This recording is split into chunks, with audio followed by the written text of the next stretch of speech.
Good evening, or perhaps it is deep into the night where you are. The world outside your window has grown very still.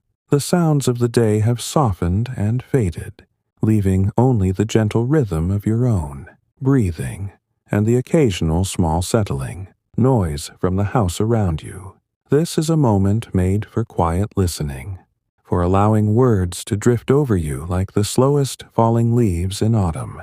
Tonight, if it feels right to you, I invite you to let your mind wander back, not to grand events or dramatic turns of history, but to the small, repeated patterns of ordinary days long ago, to the way light moved across a wooden table, to the feel of wool against skin on a cool morning, to the sound of a wooden spoon stirring barley in a clay pot. These are the echoes we will follow together. Calm, unhurried echoes of everyday moments in timeless history. My name is the voice of Mind Lepik, and I am here with you now to share a long, peaceful journey through the textures and temperatures of lives lived centuries apart from ours, lives that moved at the pace of seasons, of dawn and dusk, of hands working slowly and carefully. If it feels natural tonight, if the thought brings you a little closer to rest, you might like to whisper to yourself, or simply notice in your mind. Where are you listening from this evening? What country holds you tonight? What city or town or quiet place cradles your listening? There is no need to answer aloud. The question is only a soft thread, tying this moment to wherever your body rests. Perhaps you are in a bedroom with curtains drawn against streetlights. Perhaps a small apartment with rain tapping the glass. Perhaps somewhere far northern where the night stretches long and velvet dark. Wherever it is, the place is kind to hold you while we drift together. Now let the shoulders soften. Let the jaw ease. Let the breath find its own slow tide. We will begin not with kings or battles, but with something far more constant. The way people woke, ate, worked, rested, and slept in the centuries we call the deep past. We will linger, especially, in the long stretch of time often gathered under the name medieval, though we will not stay rigidly inside any single border or century. Time here moves like a wide, slow river, sometimes gliding through the 8th century, sometimes drifting toward the 14th, sometimes resting in the quiet centuries between. The details shift gently from place to place, from village to village, yet certain things remain almost unchanging. The color of linen in morning light, the smell of wood smoke in winter dusk, the rhythm of feet walking the same dirt path day after day after day. Imagine, if your mind is ready, a low, thatched roof seen from a distance. The thatch is thick, golden brown in summer, darkened and mossy by late autumn rains. Beneath it, walls of wattle and daub, woven hazel branches smeared with clay and straw, pale in dry weather, dark when wet. A thin line of smoke rises from the center of the roof, straight up at first, then bending lazily when a breeze touches it. Inside, the house is one main room. The floor is packed earth, swept smooth each morning with a besom of twigs. In the middle of the room stands the hearth, simply a circle of stones, sometimes raised a little on a low clay platform. Above it, the smoke finds its way out through a hole in the roof called the louver, or sometimes simply through the thatch itself, which over years becomes stained a soft, sooty black on the underside. When the fire is low, as it often is at night, the room holds warmth in layers, warmest near the hearth, cooler near the walls, coolest of all near the door, where drafts slip in around the wooden frame. People sleep close to the fire, not out of luxury, but because warmth is the most precious thing after the sun has gone. Tonight we will not rush past this house. We will stay with it, walk around it in our minds. Notice how the door is made of thick oak planks, pegged together without iron nails in many places, simply fitted and braced. How the latch is a simple wooden bar that drops into a notch. How, when the door is opened in the early morning, the first breath of outside air carries dew, wood smoke, the faint green smell of wet grass, and sometimes the distant lowing of cattle. The people who live here do not think of their house as small or humble. It is simply their house, the place where life happens, where bread is baked on the hearthstones, wrapped in cabbage leaves, where children curl against their mother's side under a blanket of sheepskins and patched wool, where stories are told in low voices after the fire has burned, down to embers, stories of saints, of clever foxes, of the old ones who walk the hills before anyone can remember. In the morning light, pale, slanting through the small opening that serves as a window, covered at night with a wooden shutter, the room wakes slowly. A woman kneels by the hearth, blows gently on last night's embers until they glow again, adds small sticks, then larger ones. The fire answers with small crackles, then a steady, soft roar. She sets a flat iron griddle over the flames, mixes barley flour with water and a little salt, shapes the dough into rounds. The smell of baking bread begins to fill the room, steady and familiar, the same smell that has risen here every morning for generations. Outside, the man of the house has already stepped into the yard. The yard is not large, perhaps 20 paces across, but it holds everything needed. A small byre for the cow and the pig, a stack of firewood under a lean-to roof, a patch of cabbages and leeks, a few hens scratching near the midden heap. He checks the cow's water, moves the hurdle that keeps her from wandering, speaks to her in a low voice that carries no hurry. The cow answers with a slow swing of her head. This is not a life of hurry. There is work, yes, much work, but it moves at the pace of bodies and seasons. A man does not run from task to task. He walks, he pauses, he looks at the sky to read the weather, he listens to the wind in the trees. Time is not measured in minutes, but in the movement of sunlight across the wall, in the filling of the milk pail, in the slow turning of the seasons from green to gold to white to green again. And so the day begins, not with fanfare, but with small, repeated motions that have been done in much the same way for hundreds of years. The bread comes off the griddle, warm and slightly crisp at the edges. It is broken by hand, never cut with a knife unless the loaf is very large. There is no butter. Today, perhaps there will be tomorrow when the churn is full, but there is a little soft cheese made from yesterday's milk, wrapped in a dock leaf to keep it cool. They eat sitting on low stools or on the floor near the hearth. They eat slowly.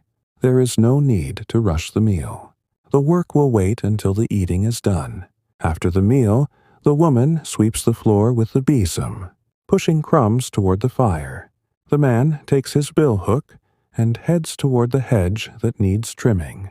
The children, if they are old enough, follow him, carrying smaller tools or simply running ahead to chase a butterfly, or pick early blackberries if the season allows.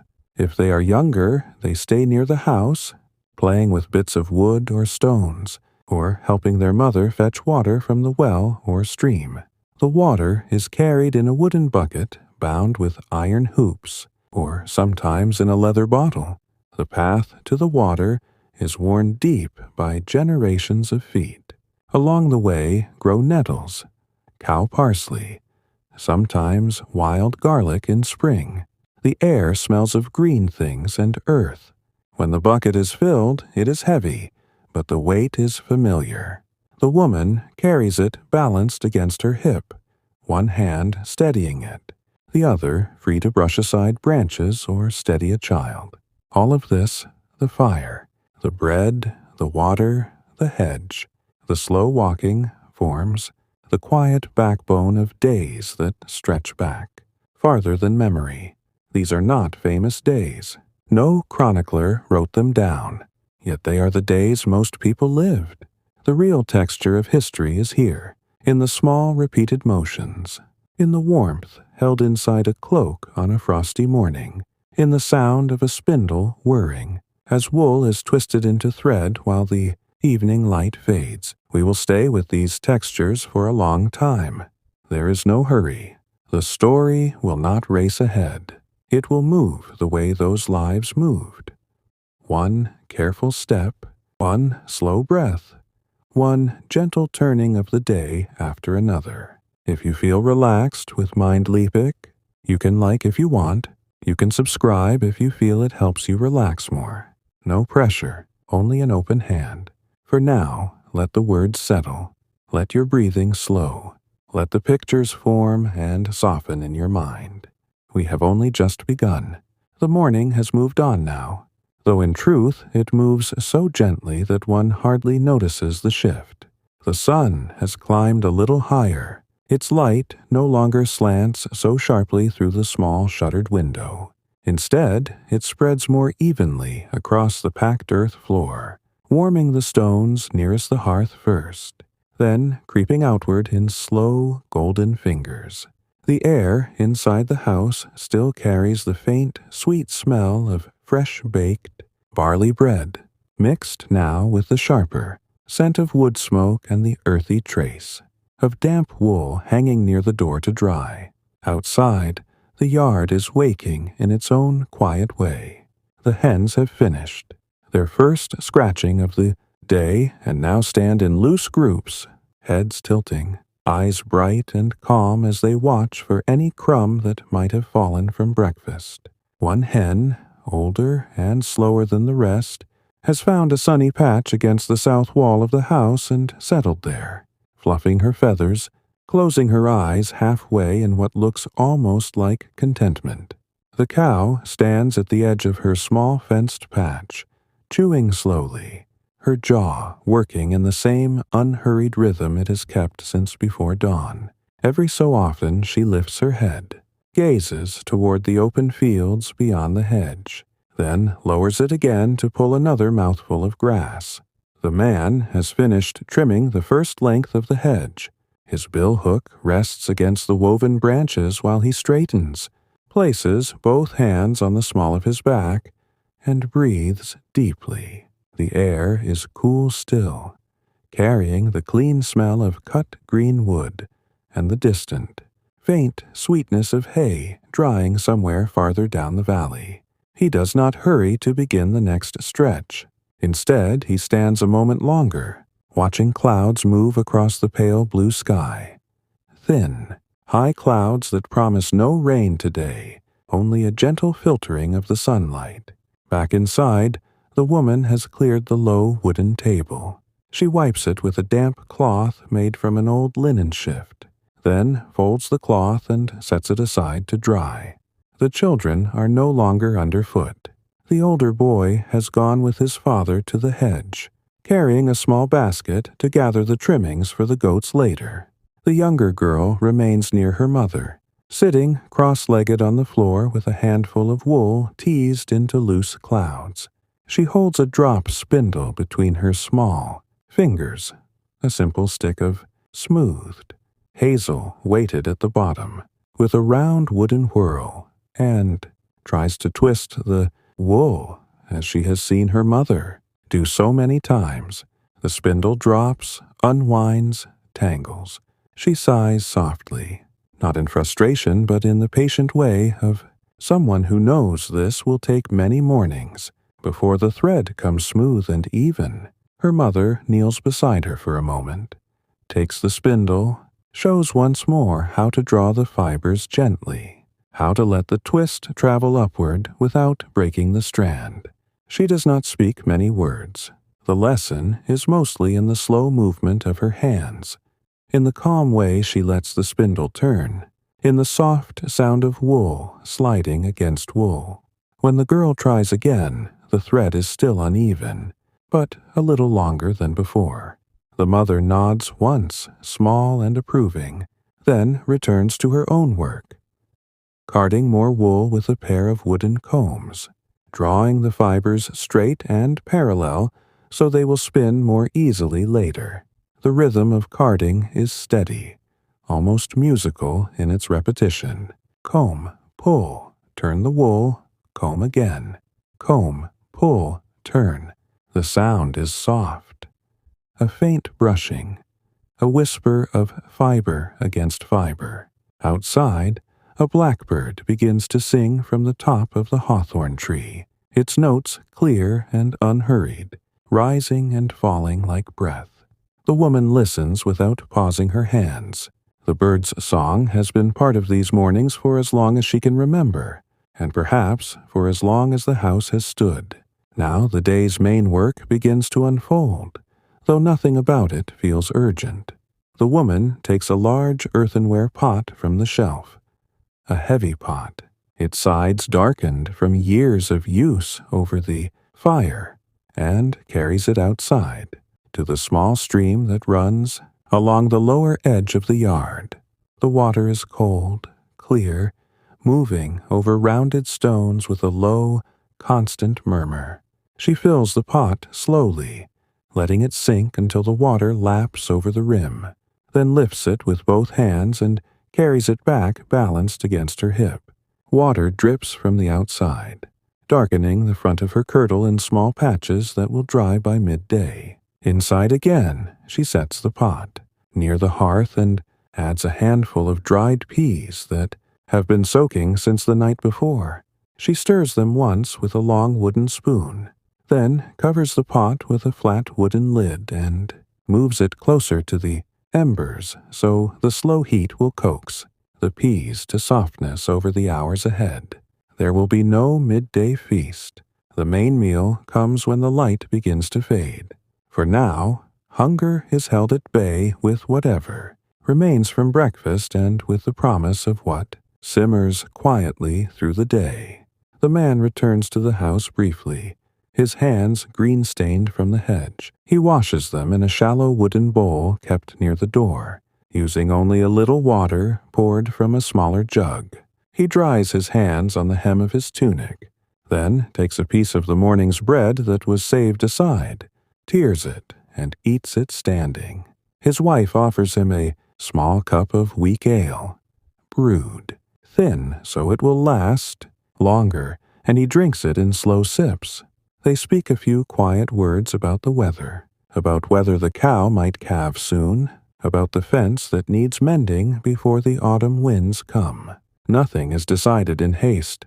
The conversation drifts and pauses, like smoke rising from the hearth. When he leaves again, he carries a wooden yoke across his shoulders. At each end hangs a bucket. He walks the familiar path to the larger stream beyond the fields, where the water runs deeper and clearer. Along the way he passes other houses, low, thatched, smoke rising from each roof in thin gray columns. A neighbor woman is spreading wet linen on bushes to bleach in the sun. Another is feeding scraps to her geese. They nod to one another, small movements of head and hand. No need for loud greetings. The path itself is worn into a gentle hollow by centuries of such quiet journeys. At the stream he lowers the buckets, lets them fill, then lifts the yoke again. The water sloshes softly with each step. The weight pulls at his shoulders, but the pull is familiar, almost comforting in its steadiness. He does not think of it as heavy labor. It is simply what must be done, the same as breathing or walking. On the return he passes beneath an old oak, whose branches stretch wide and low. Acorns lie scattered on the ground, still green.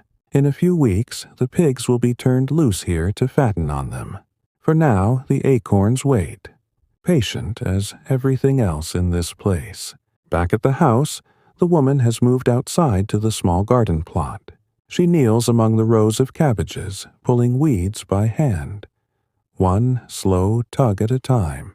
The weeds are mostly chickweed and groundsel, soft-stemmed things that come away easily from the damp soil. She gathers them into a pile to feed the hens later. Her fingers move steadily, pressing into the cool earth, feeling for roots that might have gone too deep. The soil smells rich, alive with worms and the slow decay of last year's leaves. Every so often she pauses, sits back on her heels, looks at the sky, feels the sun on her face. The warmth is gentle, not yet the fierce heat of midsummer. It is enough to make her close her eyes for a moment, breathing in the scent of growing things. The little girl has followed her outside, and now sits nearby, poking at the soil with a stick, making small patterns that mean nothing and everything. Sometimes she finds a pebble, smooth and cool, and holds it in her palm, turning it over and over as if studying a treasure. Her mother glances at her, smiles without words, then returns to the weeding. Hours pass in this way, slowly, softly, one small task folding into the next. The light changes. Shadows lengthen a little across the yard. The air warms, then begins to cool again as the sun slips lower. Birds move from tree to tree. A breeze stirs the leaves. Somewhere farther off, a dog barks once, twice, then falls silent. None of this is remarkable. None of it will be written in chronicles or sung in halls. Yet it is the substance of most lives that have ever been lived. The quiet repetition, the patient turning of days, the small comforts gathered against the turning of the seasons. We will linger here still longer, with the smell of peas beginning to soften in the pot, with the sound of water settling in the buckets, with the slow rhythm of hands working close to the earth. There is no need to hurry forward. The story breathes as slowly as you do now. The afternoon has settled in now, soft and unhurried, the way afternoons have always done in places like this. The sun hangs midway between its highest point and the western horizon, its light turning warmer, more golden, filtering through. The leaves of the hazel copse at the edge of the yard in slow-moving patterns of dapple and shade. Shadows stretch longer across the packed earth, reaching toward the house like quiet fingers. The air has warmed through the middle of the day, but not fiercely. Only enough that the woolen layers feel comfortable, rather than heavy, enough that a faint sheen appears on foreheads and the backs of necks when work bends, the body forward for long minutes at a time. Inside the house, the pot of peas has been murmuring gently over the low fire for hours. Every so often, the woman steps to the hearth, lifts the wooden lid with care so the steam does not burn her fingers, stirs once with the long spoon, replaces the lid. The peas have begun to soften, their skins split just enough to reveal the pale green inside, and the water around them has thickened into something closer to broth. She adds nothing yet. No salt, no herbs. Those will come later, when the rest of the household gathers and the light has begun to leave the sky. For now, the slow cooking is enough. It is patient work, the kind that requires only occasional attention and rewards with its own quiet fragrance. Outside, the man has finished the hedge along the northern side of the yard. The fresh-cut ends of the branches gleam pale against the older, weathered wood, and the trimmings lie in a neat pile near the byre. He has moved on to splitting logs for the coming weeks. The wood pile stands under the lean-to roof, mostly oak and ash, some already seasoned to a pale gray, others still showing the fresh cream of recent felling.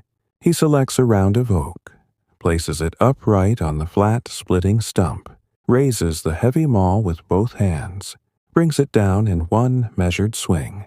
The wood parts with a clean crack, not loud, just sufficient. He sets the halves aside, selects another round, repeats. The rhythm is steady, almost meditative. Lift, pause to sight the grain. Swing, crack, set aside. Sweat gathers at his temples and along his back beneath the tunic. But he does not wipe it away often. It is simply part of the labor, like the dust of bark that clings to his forearms. The older boy works nearby, smaller maul in hand, splitting the thinner branches into kindling. His swings are less sure, the wood sometimes resisting, sometimes flying apart unevenly, but he continues without complaint. Every few pieces he carries an armful to the stack inside the lean-to, arranging them carefully so air can move between them. The boy's face is serious with concentration, brows drawn together, tongue caught lightly between his teeth. This is not play. It is learning the shape of work, the feel of tools that will one day be his to wield alone. His father glances over now and then, offers a single word of correction, higher or straighter, then returns to his own task. No long lectures, no raised voice. The teaching lives in the doing, in the watching, in the slow accumulation of days spent side by side. The little girl has tired of sitting with her mother in the garden. She has wandered to the edge of the yard where the hens scratch, squats down to watch them more closely. One hen, the speckled one with the bent tail feather, approaches without fear, pecks at the ground near the girl's bare toes. The girl holds very still, then reaches out one small hand. The hen inspects it, then turns away to chase a beetle. The girl laughs, a soft sound, almost lost in the breeze, and tries again. This time the hen stays longer, lets the tiny fingers brush the warm feathers along her back. It is a small moment, easily missed, yet it holds the same gentle wonder that has passed between children and creatures since the first houses were built of branches and mud. The woman has left the garden now and stands at the doorway, one hand resting on the frame, watching the yard. She sees her daughter with the hen, sees her husband and son at the woodpile, sees the cow shifting her weight from one hoof to the other in the shade of the byre. She breathes in deeply. The air smells of cut wood, of sun-warmed grass, of the faint dust raised by scratching hens. For a moment she simply stands there, doing nothing at all, letting the afternoon wrap around her like a shawl. These pauses are not laziness. They are breath, they are rest, woven into the fabric of the day. Without them, the body would grow brittle, the mind tight. She allows herself this stillness as naturally as she allows the fire to burn low between tasks. After a time, she steps back inside. She takes the spindle from the low stool where she left it, sits near the open door where the light is best, and begins to spin again. The wool she prepared earlier hangs in long rovings over her shoulder. She draws a thin strand, twists it between finger and thumb, lets the spindle drop and spin. The whirl turns, the thread lengthens, the spindle spins slower. Then she winds the new length onto the shaft, draws again, twists, drops. The motion is unbroken, flowing, almost silent, except for the faint whir of the spindle and the soft catch of wool on wool. Her eyes rest on the yard outside, but her hands know their work without looking. This is the kind of labor that can continue for hours, that quiets the mind even as it occupies the body. She does not think of time passing. Time simply passes, measured by the growing bobbin of thread. The breeze moves through the open doorway, carrying the scent of late wildflowers, from the meadow beyond the hedge, meadow sweet perhaps, or yarrow. It lifts the edges of her veil, cools the skin at the back of her neck. She does not rise to close the door. The air is welcome, the light is welcome. Later, when the sun drops lower and the chill begins to creep in from the fields, she will draw the shutter, bank the fire higher, pull the door closed against the night. For now, the house breathes with the outside world. Somewhere, farther along the track that leads between houses, another woman calls to her own children. The voice is distant, soft, carried on the wind. A dog answers with a single bark, then quiets. A cartwheel creaks once, twice.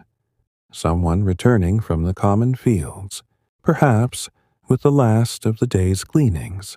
These sounds come and go like ripples on still water, never sharp, never startling. They are simply part of the afternoon's texture, the way birdsong is, the way the rustle of leaves is. The boy finishes his kindling and carries the last armful inside. He sets it beside the hearth, careful not to disturb the fire, then stands a moment watching the peas bubble. He stirs them once with the same long spoon his mother used, replaces the lid, then goes back outside to help his father stack the split logs. The man nods once, approval, without words, and together they work in silence broken only by the thud of wood on wood, the occasional low murmur of the cow, the soft cluck of hens settling toward evening. The light has begun to change again. Gold deepens to amber. Shadows pool beneath the eaves, beneath the trees. The air cools by small degrees, enough that the woman inside draws her shawl closer, around her shoulders without thinking. She continues spinning, the spindle turning, the thread growing. The house holds the day's warmth still, but the promise of evening is there, in the lengthening shadows, in the softening of the sky.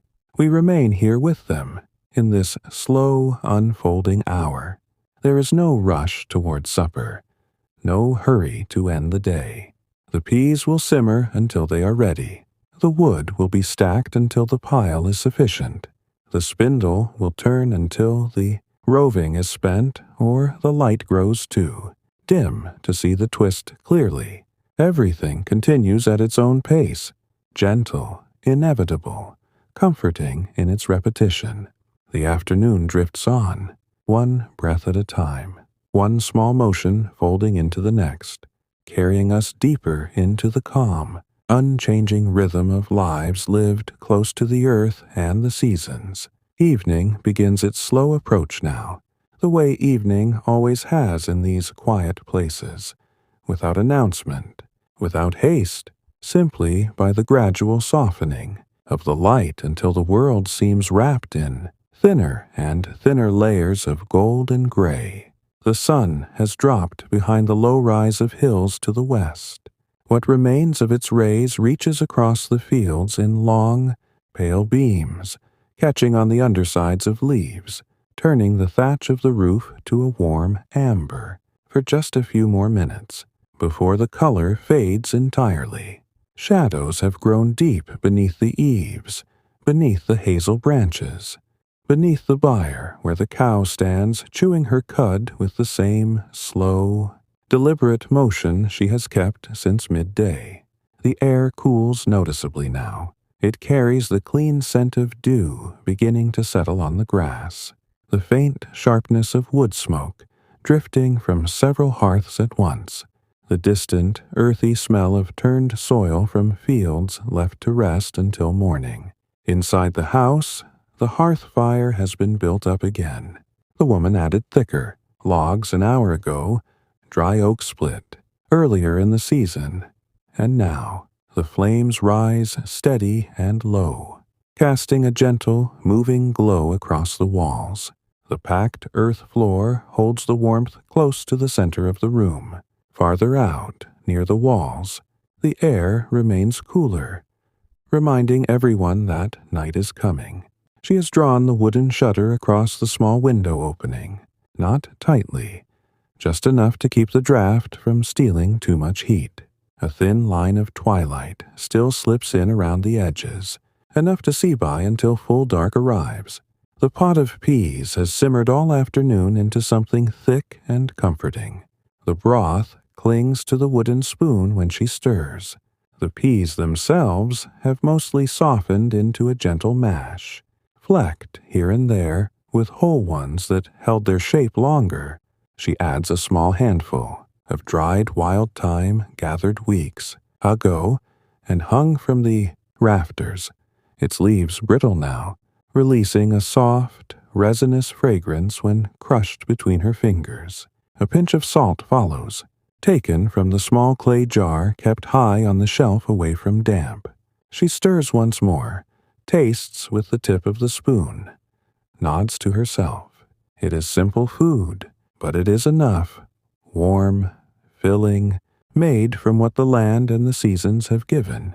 The man and the boy return from the yard together, shoulders damp from the cooling air, hands still carrying the scent of split wood and green sap.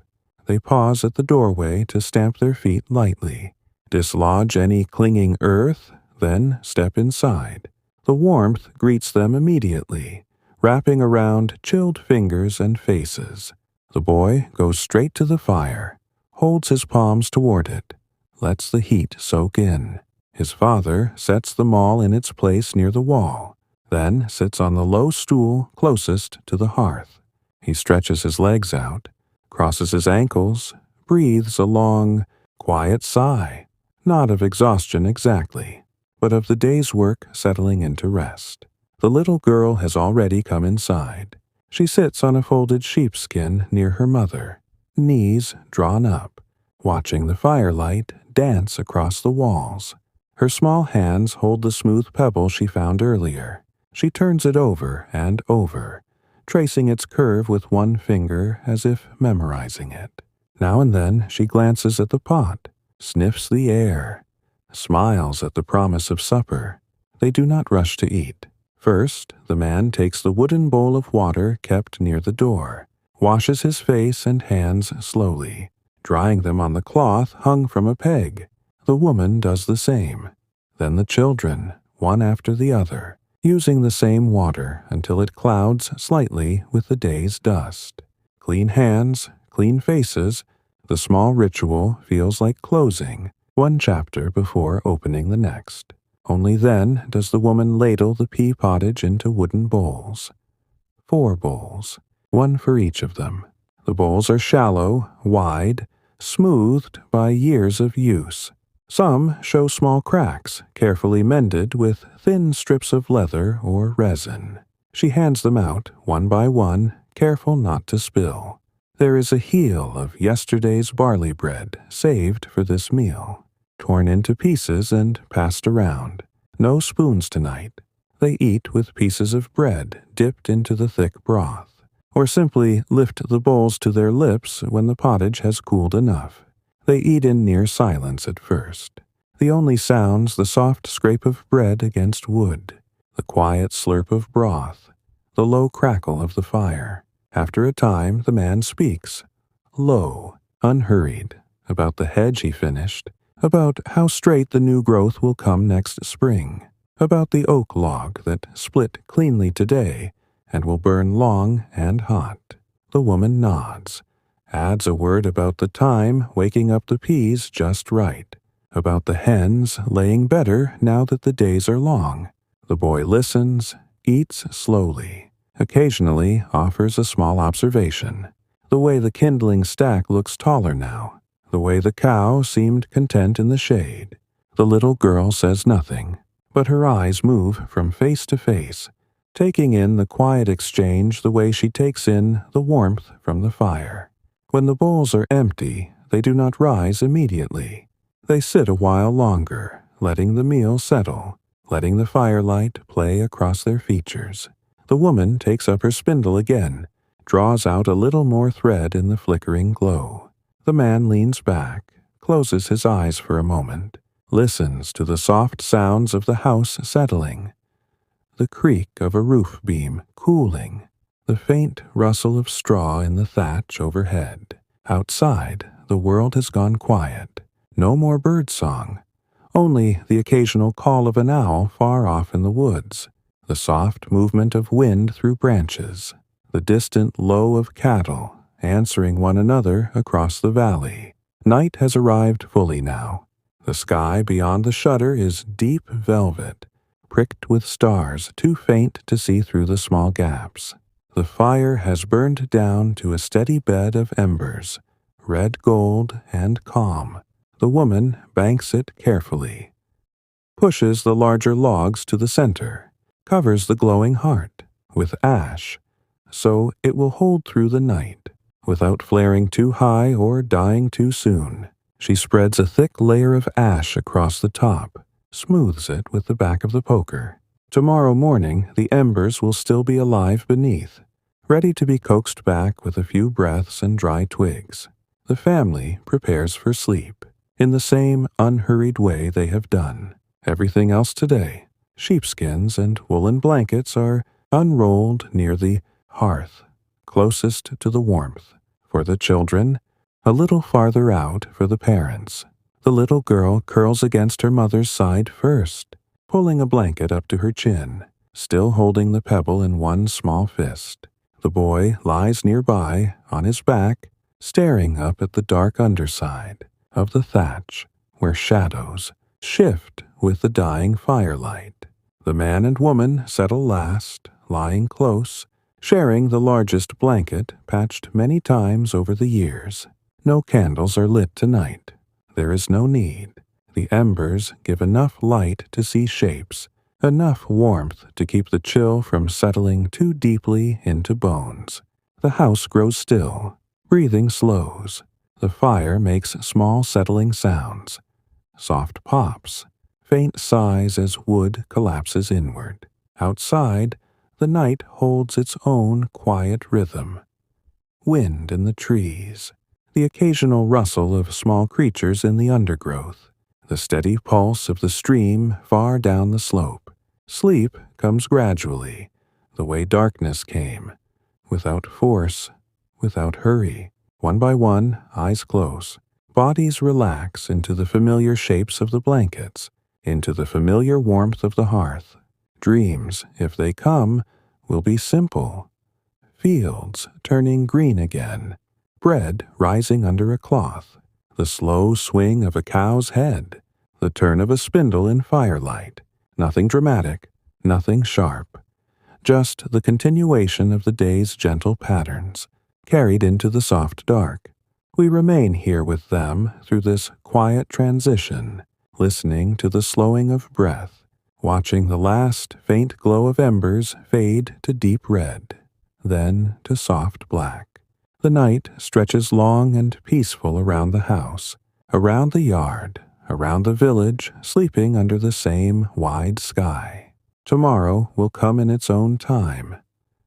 Dawn light creeping under the door, embers stirred back to flame, the same small motions beginning again.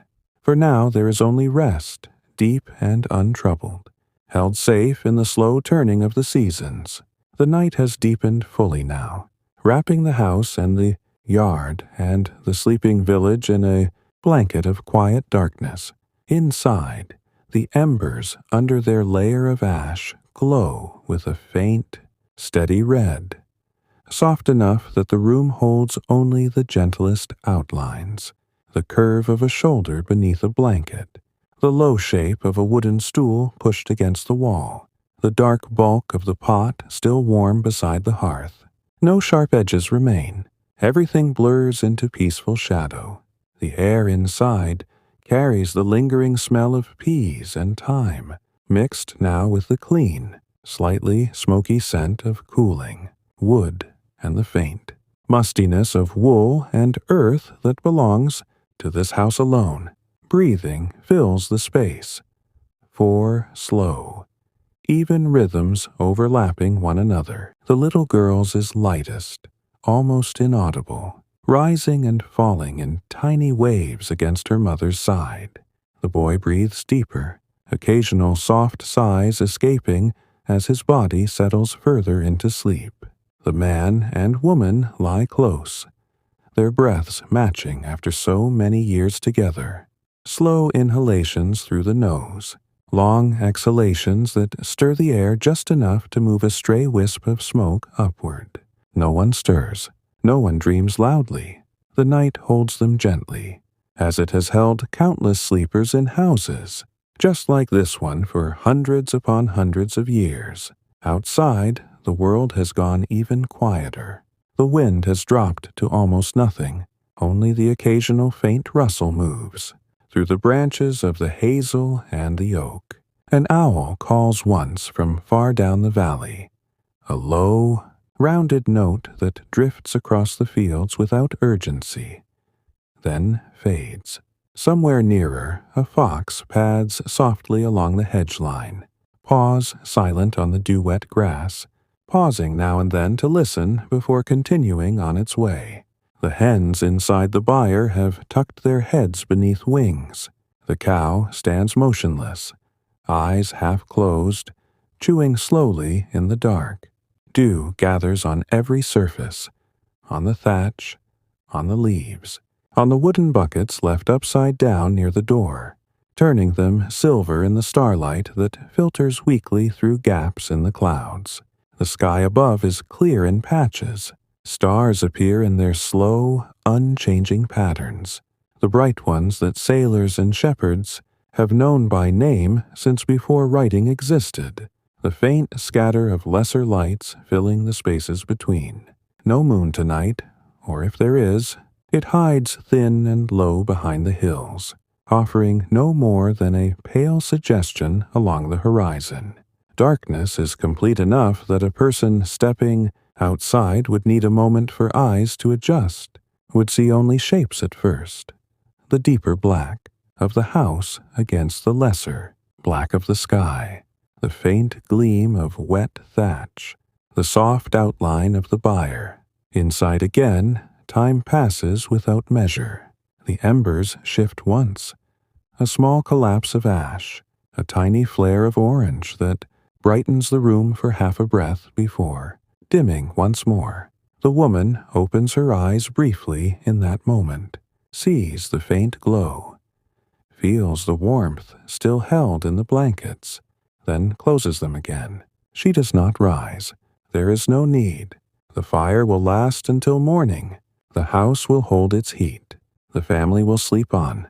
She turns slightly, draws the blanket higher over the little girl's shoulder, lets her hand rest there a moment. Warm, skin against warm skin, then settles back into stillness. Hours slide by in this way. The deepest part of night arrives, the time when even the creatures of the dark seem to pause, when the world holds its breath before beginning the slow turn toward dawn. No sound disturbs the house except the occasional soft creak of settling timber, the faint sigh of wind finding its way under the door, the steady breathing that has become the only rhythm left. Gradually, almost imperceptibly, the darkness begins to thin. Not suddenly, no dramatic shift of light, but in the smallest degrees. First, the sky beyond the shutter loses a fraction of its depth. Then, shapes inside the room grow just a touch clearer. The line of a beam overhead, the curve of a bowl on the shelf, the pale wool of the blankets. The embers, still alive beneath their ash blanket, seem to sense the change. A faint warmth rises again, encouraging the first stirrings. The woman wakes first, as she often does. She lies still for a long minute, listening to the quiet house, feeling the cool air that has crept in during the night. Then, slowly, she eases herself up, careful not to disturb the sleeping child beside her. She moves to the hearth on bare feet, kneels, brushes aside the top layer of ash with her hand. Beneath it, the embers glow soft orange, alive and waiting. She takes a handful of dry twigs from the small pile kept close, lays them gently over the glow, blows once, twice, soft puffs of breath that coax the embers to catch. Tiny flames appear, lick at the twigs, grow steadier. She adds small sticks, then a thicker one, watches until the fire answers with a low, contented crackle. The new light spreads slowly across the floor. Warm, golden, welcoming. It touches the sleeping faces, softens the shadows, brings back the familiar colors of the room. The browns and grays of wool, the pale clay of the walls, the dark wood of the stools and shelves. The smell of fresh smoke joins the lingering scent of last night's meal. Clean and comforting. The little girl stirs next, eyes fluttering open, blinking against the growing light. She does not speak. She simply watches her mother for a moment, then sits up slowly, pulling the blanket around her shoulders like a cloak. Her hair is tangled from sleep. She rubs one eye with the back of her hand, yawns without sound. The mother smiles, a small, quiet curve of lips, then reaches to smooth the girl's hair with gentle fingers. No words pass between them yet. The morning is too new, too soft for much speech. The boy wakes moments later, stretching under his blanket, joints popping faintly. He sits up, rubs his face, looks toward the fire with sleepy approval. The man is last. He opens his eyes, lies still a while longer, listening to the small sounds of waking, the crackle of wood, the rustle of blankets, the soft breathing of his family. Then he rises, stretches tall, rolls his shoulders once to loosen them, and steps to the door. He lifts the latch quietly, pushes the door open just enough to look out. Dawn has come in earnest now. Pale gray light spreading from the east, touching the tops of the hills first, then sliding down into the valley. Mist lies thin over the fields, curling around the hedges, softening every edge. The air outside is cold and fresh, carrying the scent of wet grass and distant wood smoke. A rooster crows once from a neighboring yard, clear, unhurried, then falls silent again. The man closes the door softly, turns back to the room now fully awake in the growing light. The fire burns steadily. The warmth spreads outward, chasing the last night chill from the corners. The woman has already set the flat griddle over the flames, mixed a fresh batch of barley dough with water and a little salt. She shapes the rounds with quick, practiced hands, places them on the hot iron. The smell of baking bread begins to rise once more, familiar, steady, the same smell that greeted every morning here for generations before this one. They will eat soon. Warm bread, perhaps a little of yesterday's cheese if any remains, weak ale to wash it down. Then the day will unfold again. Water to fetch, animals to tend, hedges to check, wool to spin, weeds to pull, wood to gather. Nothing new, nothing grand, just the gentle repetition that has carried life forward through centuries of quiet dawns. We stay with this beginning, watching the light strengthen, listening to the soft sounds of a household stirring into another ordinary day. The fire crackles low. The bread browns slowly at the edges. Breath steams faintly in the cooler air near the door. Everything moves at its own calm pace, unhurried, unbroken, comforting in its endless sameness. The morning light has strengthened now, spreading across the floor in pale, even layers that reach every corner of the single room without hurry or glare. The fire burns with a steady, low flame, enough to warm the space comfortably, enough to keep the griddle hot without scorching the fresh rounds of barley bread. Each loaf sits for a measured time on the iron, edges curling slightly crisp, surface turning a soft, golden brown flecked with darker spots, where the dough touched the heat most directly. The smell fills the house completely now. Warm grain, faint char, the clean undertone of wood burning clean. It drifts outward through the half-open door, mingling with the cooler, morning air that carries dew and the green breath of the fields waking under the rising sun. The woman lifts the first baked round with a thin wooden peel. Careful, practiced motion, sets it on the low table to cool just enough that fingers can touch it without burning. She shapes another piece of dough, presses it flat between her palms, places it on the griddle. The soft hiss of dough meeting hot iron repeats, gentle and rhythmic, like the turning of a slow wheel. She does not rush the baking. Each loaf receives its full time, turning once halfway through so both sides brown evenly. The children watch from their places near the hearth, eyes following the movement of her hands, the small clouds of steam that rise when she flips a loaf. The man has stepped outside briefly to check the cow. He walks the short distance across the yard, boots leaving faint dark prints on the dew-silvered grass. The cow lifts her head as he approaches, ears flicking forward, then returns to pulling mouthfuls of damp grass.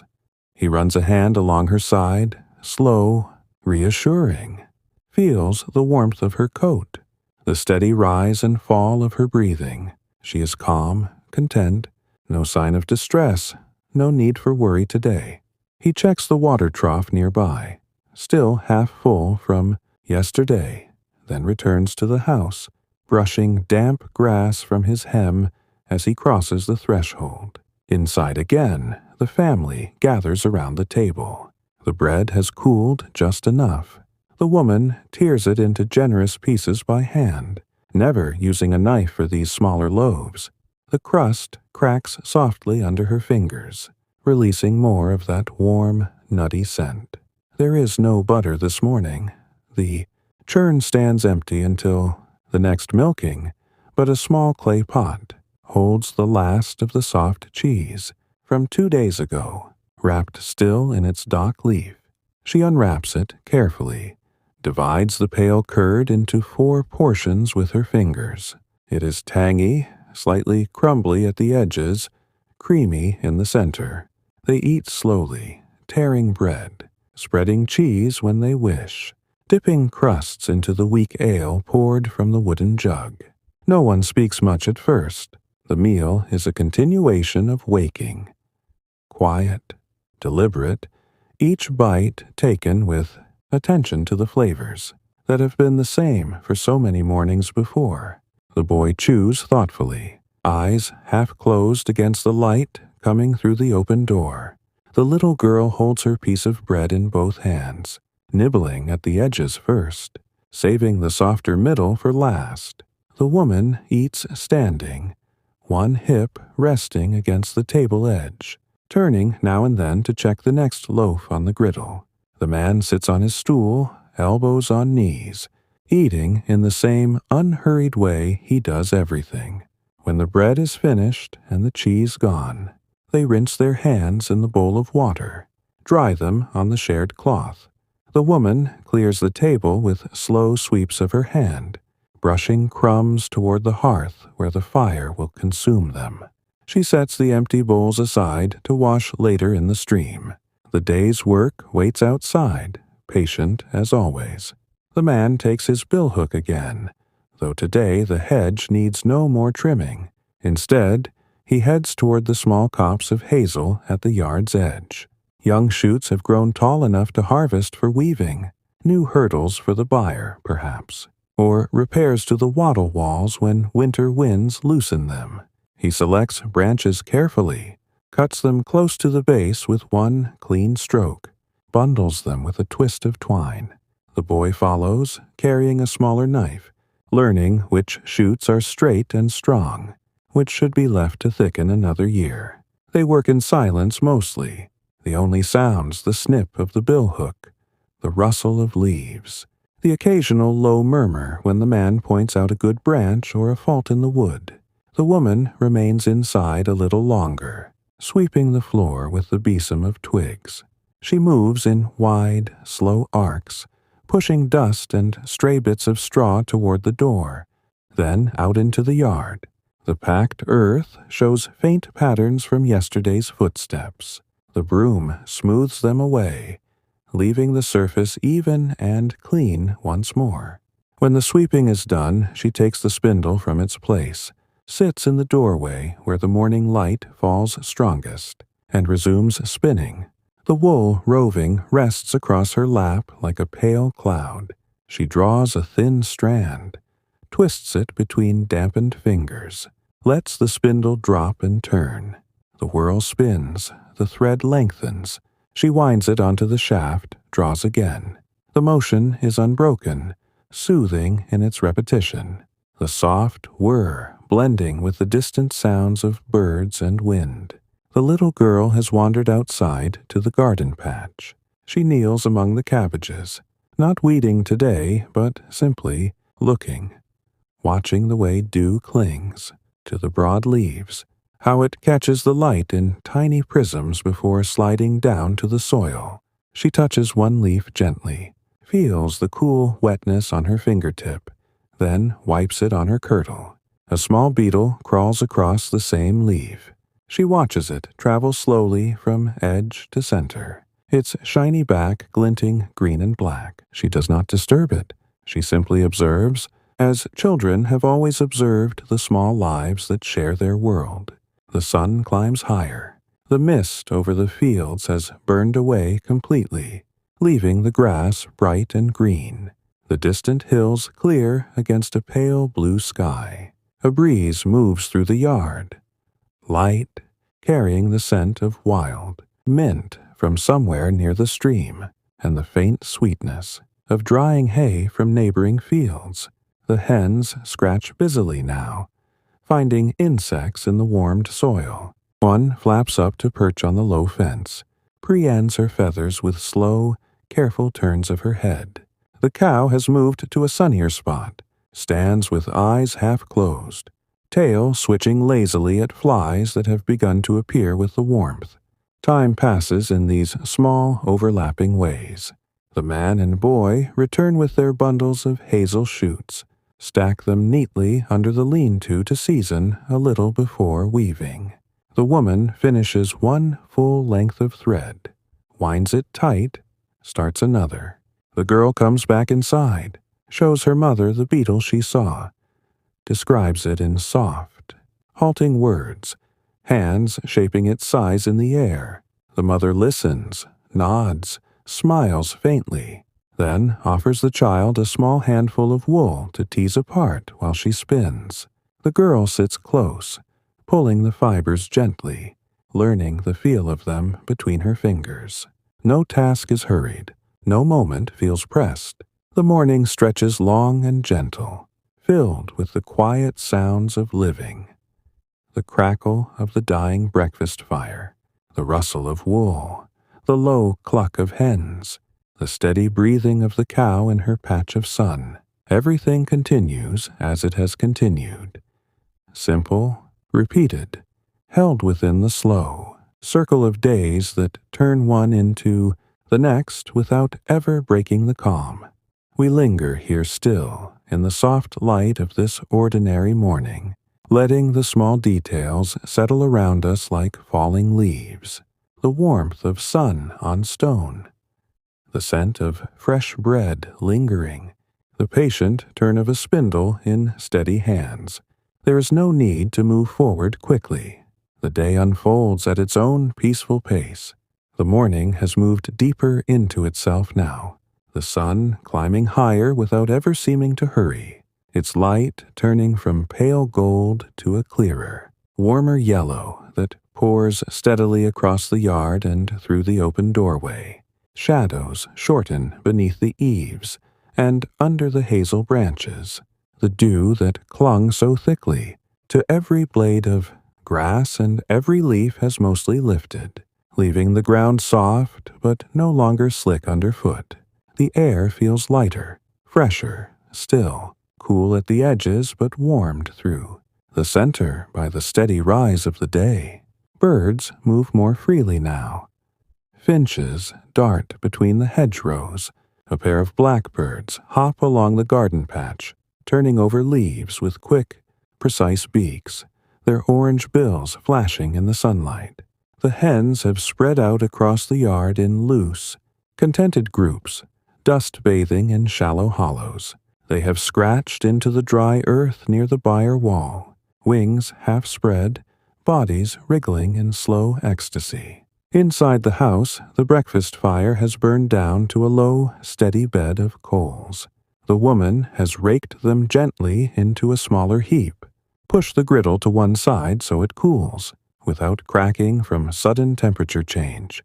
She sweeps the last crumbs from the table with the flat of her hand, then takes a damp cloth, linen, worn thin from many washings, and wipes the wooden surface in slow circles until it gleams faintly in the incoming light.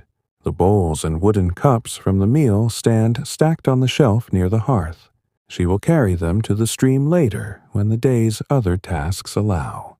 For now, she turns her attention to the wool still waiting in its teased rovings. She sits again in the patch of sunlight that falls across the threshold, back supported by the doorframe, legs stretched out before her on the warm stone step. The spindle rests in her lap. She draws a fresh length of fiber, moistens her fingers lightly with her tongue to help the twist hold, lets the spindle drop. It turns smoothly, the whirl catching the light in small flashes as it spins. The thread grows longer, thin, even, pale gray in this morning brightness. She winds the new length onto the shaft with careful turns of her hand, draws again, twists, drops. The motion flows without pause, without strain. Her eyes rest half-focused on the yard, while her hands remember every step perfectly. This is not work that demands full attention. It is work that allows the mind to drift gently, to notice the way the breeze lifts a single strand of hair from beneath her veil, to hear the soft cluck of a hen finding something tasty in the dust, to feel the gradual warming of the step beneath her.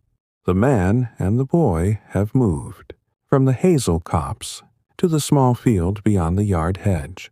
The field is not large, perhaps 30 paces by, 40, but it feeds them through the year, when the seasons are kind. Today they walk its edges slowly, inspecting the winter wheat that was sown last autumn.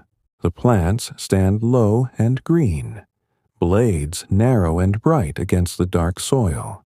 The man kneels once, parts the leaves with careful fingers, checks the roots, feels the damp earth. No sign of rot, no mildew creeping up the stems. He nods to himself, satisfied. The boy watches closely, imitating the motion, kneeling, parting, feeling, though his small hands press more firmly, less sure of what they seek. The man points to a thicker patch, explains in low words how the plants there will yield heavier heads come harvest. The boy nods, stores the knowledge away like seed for later planting. They do not linger long in the field.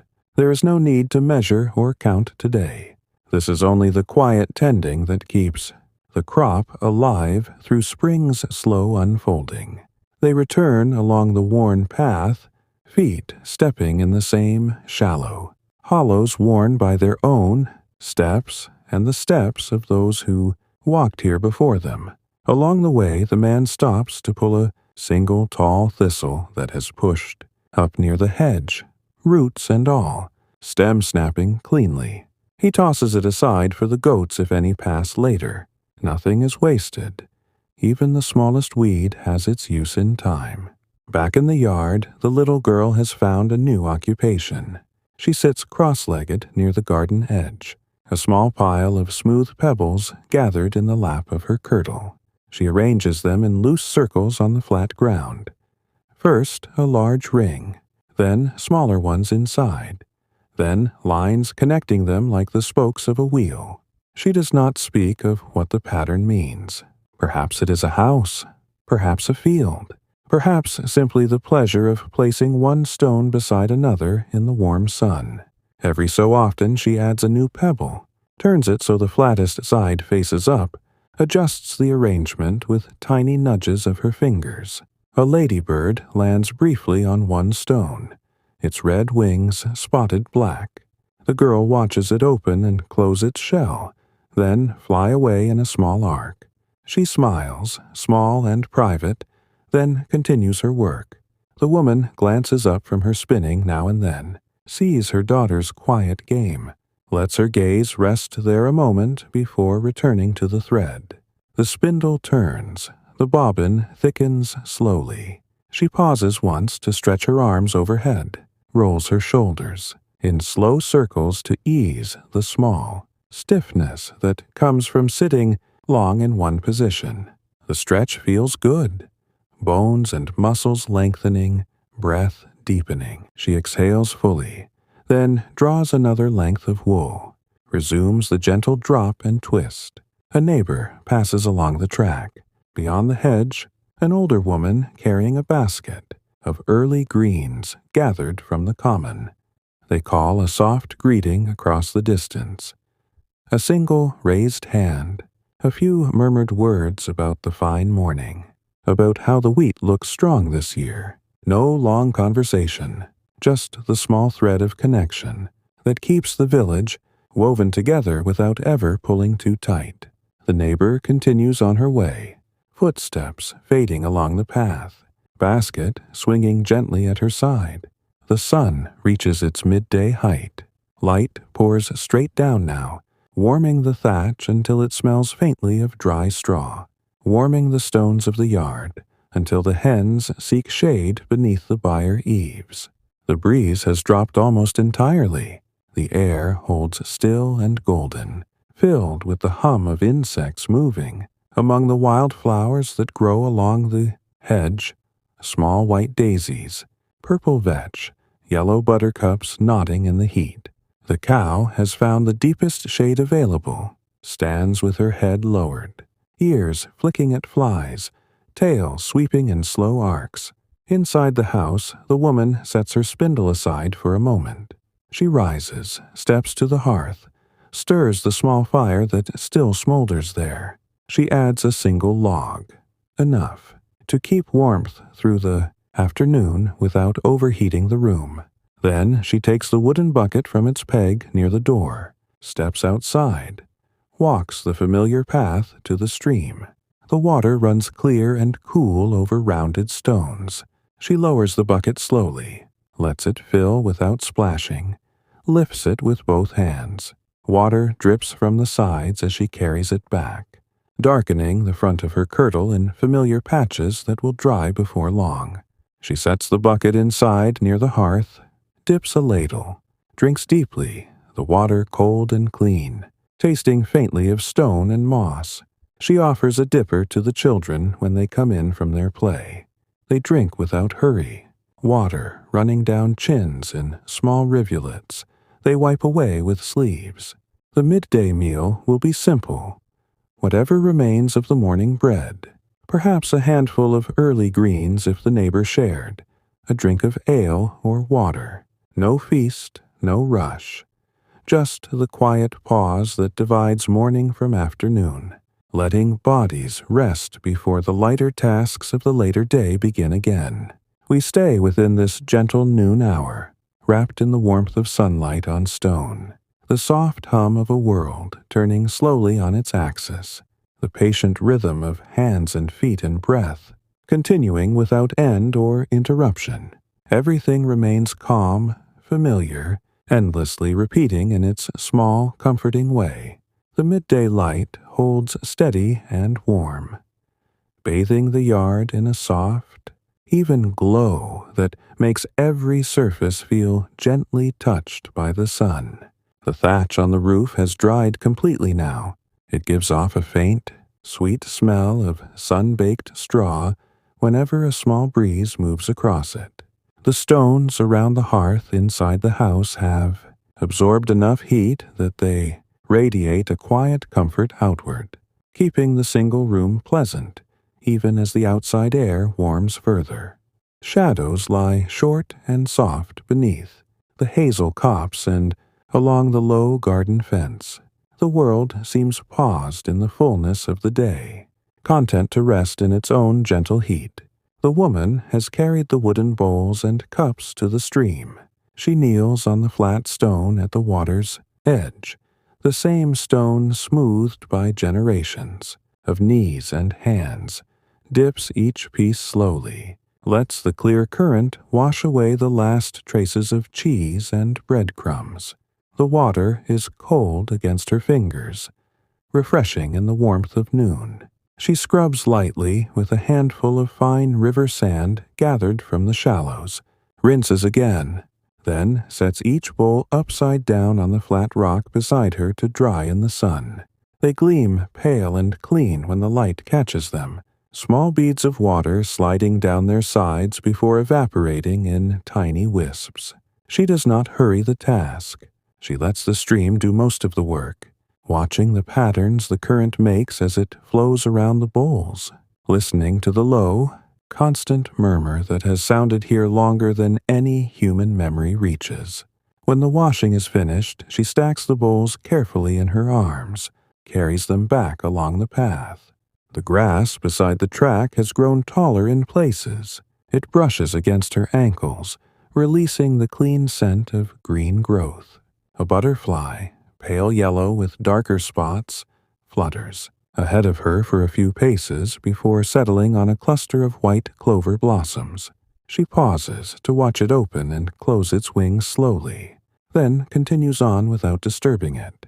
Back at the house, she sets the bowls on the shelf, near the hearth, to finish drying. In the indoor warmth, the room feels airy now with the door standing wide. Light pours in freely, touching the packed earth floor in bright patches that shift only when a cloud drifts across the sun far above. She takes a moment to stand in the doorway, hands resting lightly on the frame, breathing in the mingled smells of warm earth, sun on wood, distant hay, and the faint trace of wood smoke that still lingers from the morning fire. Her shoulders ease downward. She closes her eyes for a long breath, lets the day's warmth soak into her skin. The man and the boy have returned from the field and now sit in the shade of the byre wall, backs against the cool wattle and daub. They share a small wooden flask of weak ale passed between them, sipping slowly, letting the liquid cool their throats after the morning's walking and checking. The boy leans his head back against the wall, eyes half closed, watching a bee move deliberately from one flower to the next along the hedge. The man stretches his legs out before him, crosses his ankles, feels the solid earth beneath him. They speak little, only a word or two about the wheat's height, about how the soil feels moist enough without being waterlogged, about the promise of a good yield if the summer stays kind. The conversation drifts and pauses, comfortable in its silences. The little girl has moved her pebble arrangement into the shade near the garden edge. She has added more stones now, small ones for paths, larger flat ones for doorways, and surrounded the whole pattern with a ring of tiny white daisies, plucked from the grass. She sits back on her heels, surveys her work with quiet satisfaction, then begins to place a few blades of grass upright between the stones like tiny trees. A hen approaches curiously, pecks once at a daisy stem, then wanders off again. The girl watches without concern, adjusts a pebble that has rolled slightly out of place, continues her slow building. The woman steps outside again, carrying her spindle and a fresh bundle of carded wool. She settles on the low stool just inside the doorway, half in light, half in shade, so the thread catches the best. Illumination without the sun glaring directly into her eyes. She resumes spinning with the same flowing motion. Draw, twist, drop, wind. The spindle turns steadily. The bobbin grows thicker by small degrees. Every so often she pauses to brush a stray wisp of wool from her lap, or to stretch her fingers wide, or simply to look up and watch the slow movement of clouds across the wide blue sky. The spindle whirs softly, a comforting undertone to the day's other sounds. The distant low of cattle, the rustle of leaves when a breeze finds its way through, the occasional soft cluck from the hens. As the afternoon deepens, the light begins its gradual shift. Still bright, but leaning toward the softer gold of later hours. The warmth peaks, then eases by tiny increments. The air feels less heavy, more alive with small currents that stir the grass and lift faint scents from the garden.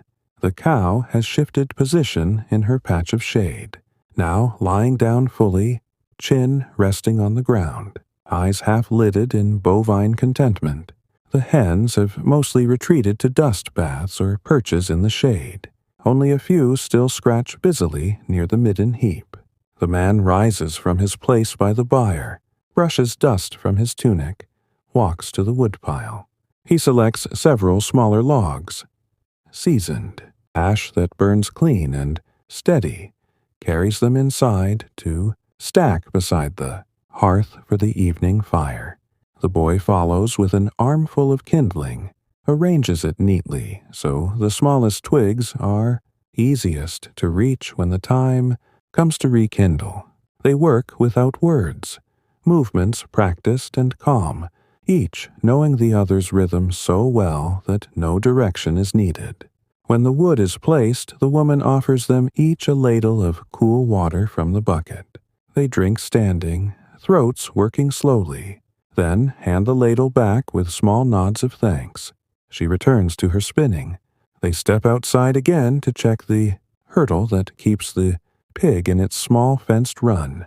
The pig roots contentedly in the soft earth, snout buried deep, tail curled in lazy satisfaction. They watch for a moment, then move on to the next small task, tightening a loose binding on the haystack under the lean-to, gathering a few stray branches that fell in last night's light wind. The day continues its slow, gentle unfolding. No hour feels rushed. No task demands haste. The sun moves across the sky in its own unhurried arc, casting shadows that lengthen by almost imperceptible degrees. The breeze returns softly now and then, carrying the scent of wild mint, of sun-warmed stone, of distant wood smoke from other hearths. Birds sing in short, contented bursts. Insects hum low among the flowers. Everything breathes together in the same calm rhythm. People, animals, plants, earth, sky. We remain wrapped in this peaceful stretch of afternoon, letting the small details settle one by one. The turn of the spindle in steady hands, the slow chew of the cow in shade, the careful placement of one more pebble in a child's quiet game, the faint gleam of clean bowls drying in sunlight. There is no end to hurry toward. The light softens further. The day drifts onward, calm and unbroken. The afternoon has begun its gentle descent now, the sun sliding slowly westward, its light changing from the high, even brightness of noon to a warmer, more slanted gold that stretches shadows longer across the yard and softens every edge it touches. The warmth lingers still, enough that the air feels full and comfortable, but a subtle cooling has started. Beneath it, the first faint promise of evening carried on the lightest of breezes. The thatch on the roof glows amber where the sun strikes it directly.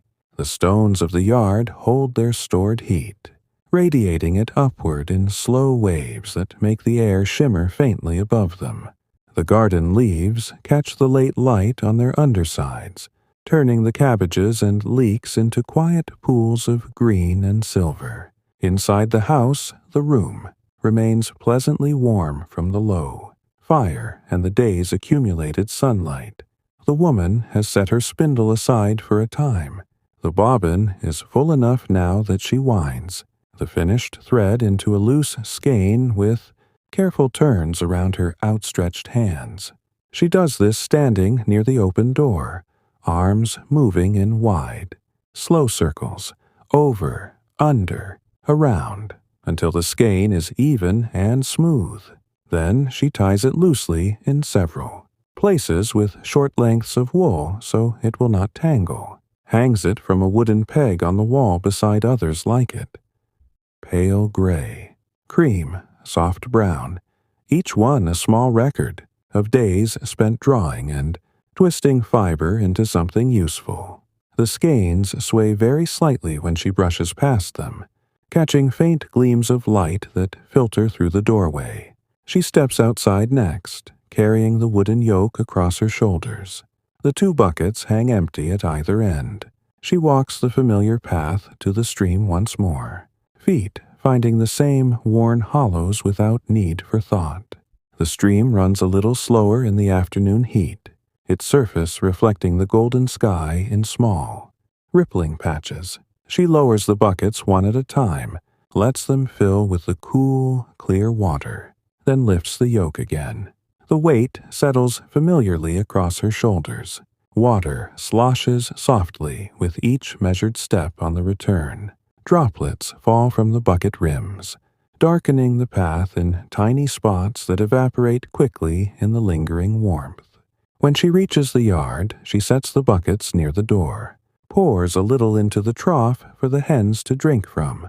They cluster around it immediately, dipping beaks, lifting heads to let the water run down their throats in small gulps. She watches them a moment, the way their feathers catch the light, the way they move together without hurry, then carries the rest inside. She fills the small jug kept for drinking, tops up the bowl for hand-washing, leaves the remainder near the hearth for evening use. Every drop has its place. Nothing is poured away without purpose. The man has moved to the small byre now. He checks the straw bedding the cow lies on. Thick layers of last, autumn's cut grass, still sweet-smelling despite the months. He forks fresh straw from the stack outside, spreads it evenly across the floor with slow, sweeping motions. The cow watches him calmly, chewing her cud without pause, her large, dark eyes following his movements.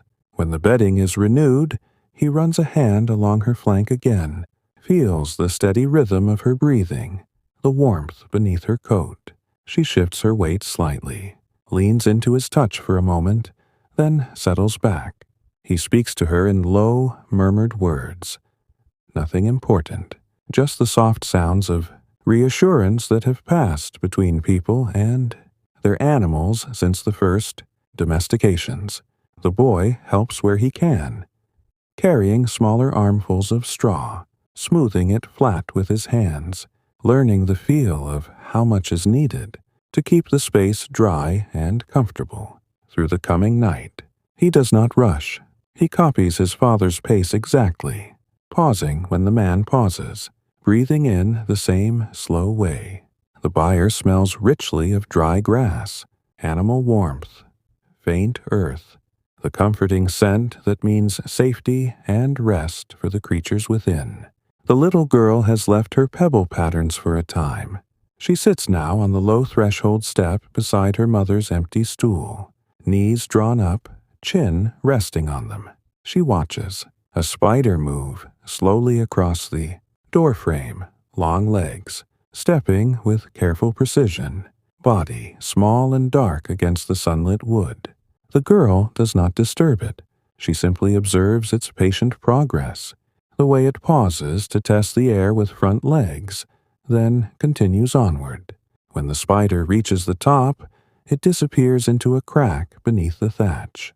The girl tilts her head, waits a moment longer, then turns her gaze to the yard again. A butterfly passes close, pale wings flashing, and she follows, it with her eyes, until it settles on a cluster of clover near the garden edge. The light continues its slow shift. Shadows stretch across the yard now, reaching from the house toward the hedge, from the byre toward the woodpile. The air cools by small degrees. The breeze returns more steadily, carrying the clean scent of evening grass and the faint, distant smoke of other hearth fires being built up for the night. Birds sing less frequently, their calls shorter and softer, as if conserving energy for the dark ahead. The hens have begun to gather near the byre door, clucking quietly among themselves, sensing the approaching change of light. The woman returns to her place in the doorway, takes up the spindle once more. She has a new roving ready, slightly coarser wool this time, perhaps for a warmer thread to weave into winter cloaks. She draws the fibers, twists them between her fingers, lets the spindle drop and spin. The whirl turns steadily. The thread lengthens in thin, even strands. She works without strain, letting her breathing match the rhythm of the turning. Spindle. Inhale as she draws. Exhale as she winds. The motion soothes, quiets the mind, allows thoughts to drift like leaves on still water. The man finishes in the byre, closes the low door behind him with a soft latch of wood on wood. He walks to the woodpile, selects several larger logs for the evening, oak and ash, that will burn long and give steady heat through the night. He carries them inside 2 at a time, stacks them neatly beside the hearth. The boy follows with kindling, arranges it in a small pyramid ready for when the fire needs building higher. Together they rake the coals gently, add a fresh log, watch the flames catch and rise in low, contented crackles. The new warmth spreads outward, pushing back the first hints of evening chill that have begun to creep in around the edges of the room. The family moves through these late afternoon tasks with the same calm, unhurriedness that has carried them since dawn. No one speaks of hurry. No one feels pressed. The day has been full yet gentle, filled with small, repeated motions that fit together like stones in a dry wall. Strong in their simplicity, the light outside deepens to amber, then to soft rose along the western horizon. Shadows lengthen further, pooling beneath trees and hedges, softening the outlines of house and yard until everything seems wrapped in quiet peace. We stay here in this tranquil transition, listening to the low crackle of the growing fire, watching the slow turn of the spindle in steady hands, feeling the gradual cooling of the air as evening draws nearer, without ever rushing. The world breathes slowly onward, calm and unchanging in its gentle rhythm. The light outside has deepened into the soft rose and amber of late afternoon, the kind of glow that makes every leaf and blade of grass seem edged in quiet gold before the colors begin to fade entirely. Shadows now stretch long and thin across the yard, from the house toward the hedge, from the byre across the scattered hens, from the hazel copse reaching almost to the garden patch. The sun hangs low, its rays slanting through branches and gaps in the thatch, casting moving patterns of light and shade inside the single room. The warmth of the day still clings to the walls and the packed earth floor, but a gentle coolness has started to settle in the corners, creeping in around the open door like the first breath of evening. The woman has finished winding her latest skein of thread. She hangs it beside the others on the wall pegs, steps back a pace to look at the soft rows of pale wool, each one a small measure of time turned into something lasting. She brushes her hands together lightly, dislodging any stray fibers, then moves to the hearth. The fire has burned low again during the warmer hours. She kneels, rakes the coals gently with a stick, adds 2 small logs from the stack the man brought in earlier. The wood catches quickly, small flames licking upward, crackling softly, sending fresh warmth outward in slow waves. She places the iron pot over the renewed fire, pours in the last of the morning's water from the bucket, adds a handful of soaked barley grains that have waited since yesterday in a shallow clay bowl. The grains will simmer slowly into a thick porridge as evening arrives. She stirs once with a long wooden spoon, covers the pot with its flat lid, lets the low heat do the rest. Outside, the man has walked the short distance to the common, grazing land beyond the village hedge. He does not go far, just enough to check that the cow has not wandered too close to the open track where carts sometimes pass in the early morning. She stands near a cluster of low hawthorns, head lowered to pull at the last green shoots before full dusk. He calls her name softly, once, twice, and she lifts her head, ears flicking, then ambles toward him at her own unhurried pace. He fits the simple rope halter around her neck, leads her back along the familiar path, her heavy steps thudding softly on the dry earth. The boy walks beside them, one hand resting lightly on the cow's warm flank, feeling the slow swing of her body as she moves. No words pass between them. The walk is quiet, steady, part of the day's closing rhythm. When they reach the yard, the man guides the cow into the byre, removes the halter, checks once more that the fresh straw bedding is thick and dry. She settles immediately, lowers herself with a soft grunt, begins chewing her cud again in the dim interior light. The boy closes the low door, latches it with the wooden bar, then stands a moment in the fading daylight, breathing in the cooling air. The little girl has returned to the house.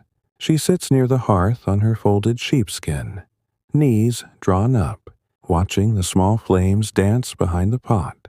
The firelight plays across her face, warm orange glow on cheeks and forehead, soft shadows beneath her eyes. She holds the smooth pebble still, turning it slowly between her fingers as if feeling its weight for the first time. Every so often she glances at her mother, then back to the fire, content in the simple nearness of both. The woman has begun to prepare the evening meal in earnest now, though nothing about the preparation feels rushed. She takes a small bunch of dried herbs from the rafters, thyme and marjoram, tied together weeks ago, crumbles a few leaves into the pot with the barley. The fragrance rises immediately, earthy, resinous, mingling with the warm grain smell already filling the room. She adds a pinch of salt from the clay jar, stirs again, tastes with the tip of the spoon. It is plain food, nourishing, made from what the seasons and the small plot of land have offered. There will be no meat tonight. The pig is too young still, the cow needed for milk, but the barley will fill bellies and warm bodies against the coming night chill. The man enters next, stamping lightly at the threshold to shake off any clinging earth. He washes his hands and face in the bowl near the door, dries them on the cloth, then sits on his low stool closest to the hearth. The boy follows, does the same, sits beside him. They wait without impatience. The meal will come when it is ready, not a moment sooner. The woman ladles the thick barley porridge into the 4 wooden bowls, generous portions, steam rising in gentle curls. She tears the last of yesterday's bread into pieces, places them on the low table between the bowls. They eat slowly, dipping bread into the warm grain, savoring the simple flavors that have sustained generations in houses. Just like this one, conversation is sparse and soft. The man speaks of the cow's calm mood today, of how the grazing land still holds enough green for another week or two. The woman nods, mentions the thread she spun thicker this afternoon, good for winter weaving. The boy adds that he saw a hare in the field earlier, quick and gray, gone before he could point it out. The little girl listens, eats in small bites, occasionally smiles at something unspoken. No one raises their voice. No one hurries through the meal. They chew slowly, swallow slowly, let the warmth of the food and the fire settle deep into bones and muscles tired from the day's gentle labor. When the bowls are empty, they sit a while longer in the growing dusk. The fire has steadied into a low, even burn. Embers glow beneath the logs, casting a soft red light across the room. Outside, the sky has shifted to deep indigo along the horizon, stars beginning to prick through the thinning veil of daylight. A bat flits silently past the open door. Dark shape against darker sky, then vanishes into the hazel branches. An owl calls once from the woods beyond the fields. Low, rounded, unhurried. The hens have gone quiet inside the byre. The cow breathes steadily in sleep. The woman rises first, clears the bowls to the shelf for morning washing. She banks the fire carefully, pushes the logs inward, covers the glowing heart with ash, so it will hold through the night, without burning too fiercely or dying too soon. The room grows dimmer, warmer in the center, cooler near the walls. She draws the wooden shutter across the small window opening, closes the door fully now, drops the latch into its notch. The house seals itself against the night. Simple, solid, familiar. Blankets are unrolled near the hearth again. Sheepskins laid first for softness, then woolen covers patched and mended over years. The little girl curls against her mother's side almost immediately, pulling the blanket to her chin, pebbles still clasped in one small hand. The boy lies nearby, on his back, staring up at the dark underside of the thatch where faint firelight flickers. The man and woman settle last, close together under the largest blanket, bodies fitting into shapes worn by countless nights before this one. Breathing slows. The fire makes small settling sounds, soft pops, faint sighs as embers shift. Outside, the night deepens. Wind in the trees, distant stream murmuring, stars brightening overhead in their slow, unchanging patterns. No hurry remains, no task unfinished. The day has closed gently, as every day has closed here for centuries. Quietly, completely, safely held in darkness and warmth. We linger with them in this peaceful fading, listening to the slowing of breath, watching the last red glow of embers soften to deep shadow, feeling the steady turning of night around the sleeping house. Tomorrow's dawn will come in its own time. Soft light under the door, embers coaxed back to flame. The same calm motions beginning once more. For now there is only rest, deep and unbroken. The night has wrapped the house completely now, soft and deep, the way winter nights sometimes do, even when the season is still turning toward spring. Inside, the embers beneath their blanket of ash hold a faint, steady warmth, enough to keep the chill from settling too far into the bones, enough to cast the gentlest red glow across the nearest blankets and the low shapes of sleeping bodies. The room is quiet except for the slow, even breathing of 4 people resting close to the hearth. The little girl's light sighs, the boy's deeper rhythm, the matched rise and fall of the man and woman lying side by side. No one moves. The blankets rise and fall in small waves, wool and sheepskin shifting faintly with each breath. The fire makes occasional small sounds, a soft pop when a buried ember collapses inward, a faint hiss as moisture escapes from a log, the quiet settling of ash. These noises are comforting rather than startling.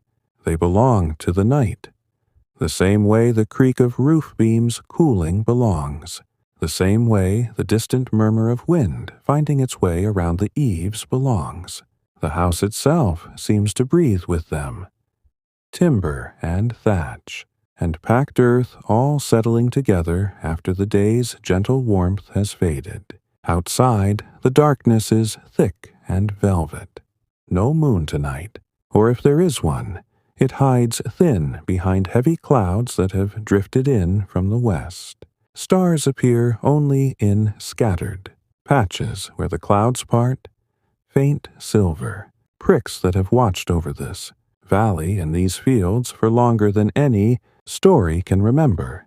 The yard lies still, the byre door closed tight, the hens tucked beneath wings, the cow lying down in fresh straw with her head turned to her side, eyes closed in deep animal sleep.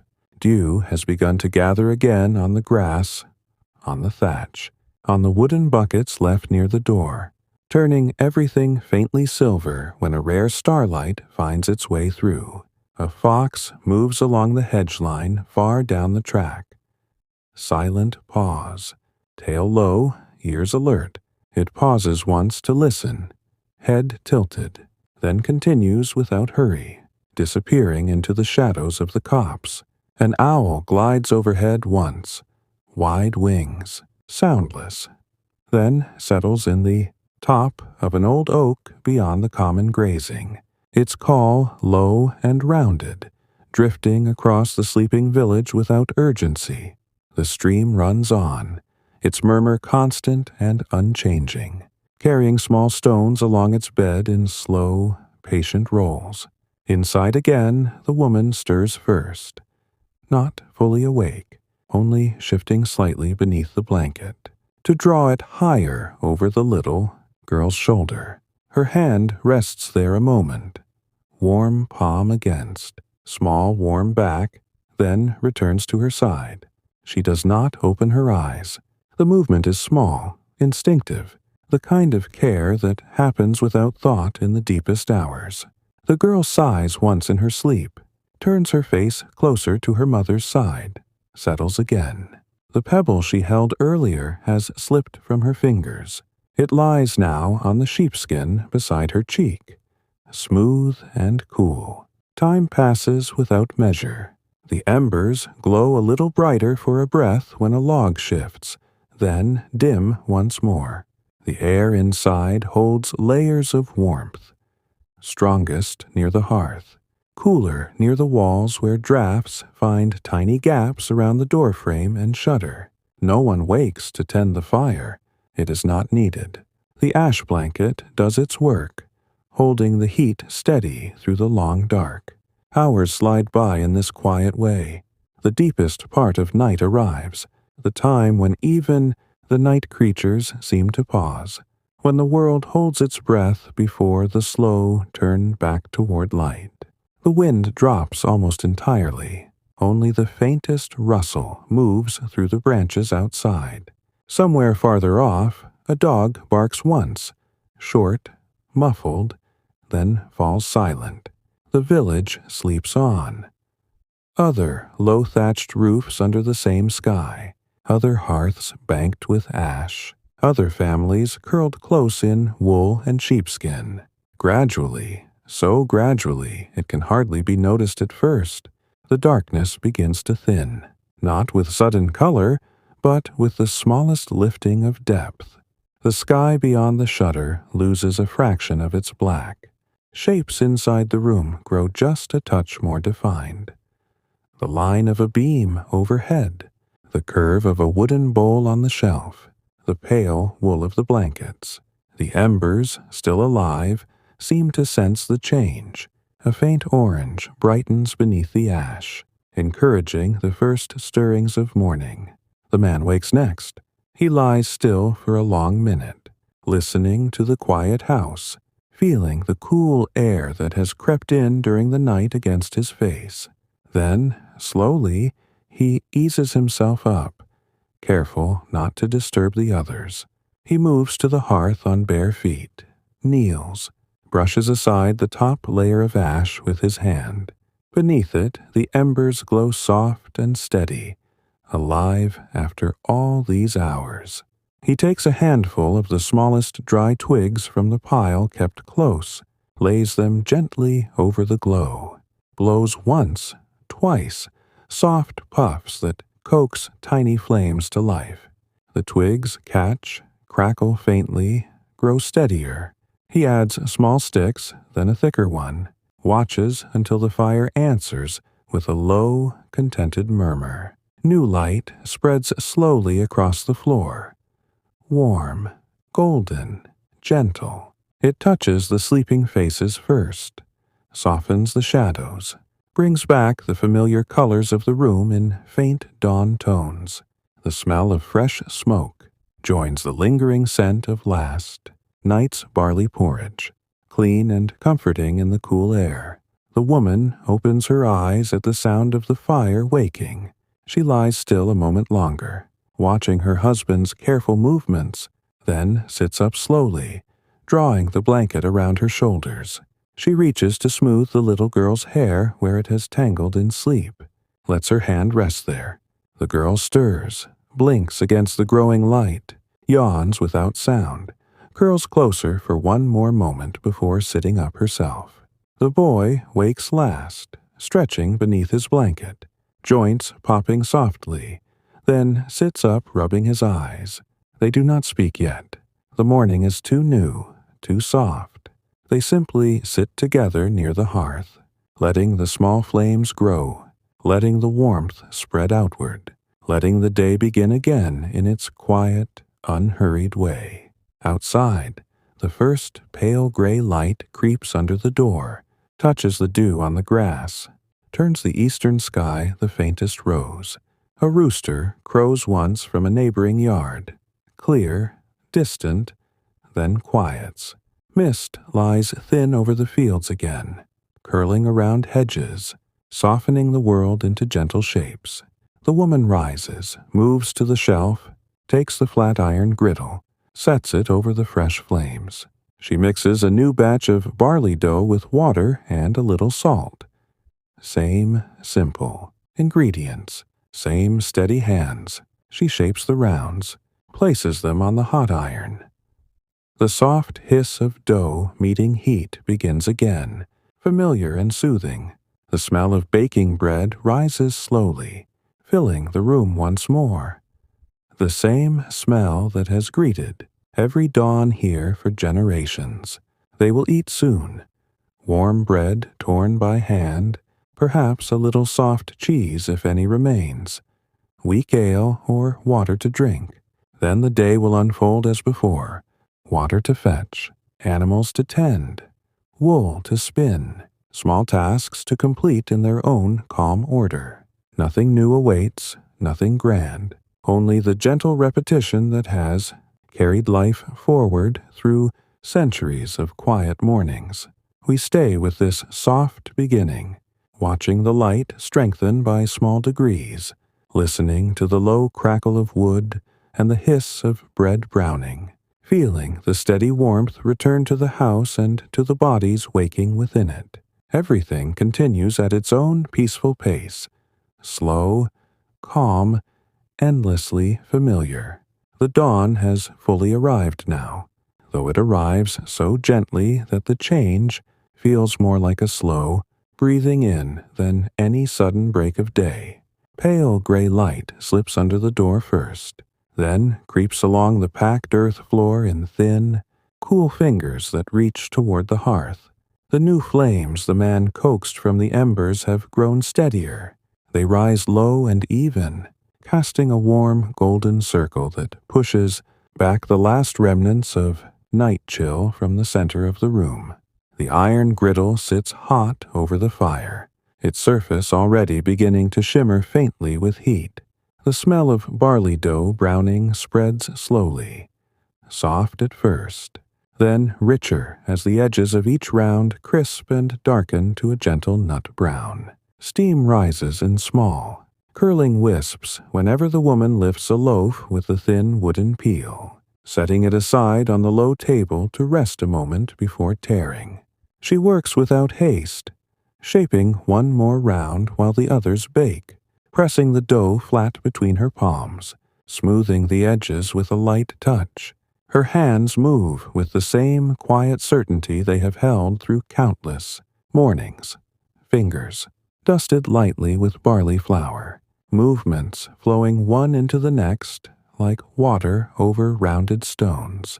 The little girl watches from her place on the sheepskin, knees drawn up, chin resting on them, eyes following every turn of her mother's wrists.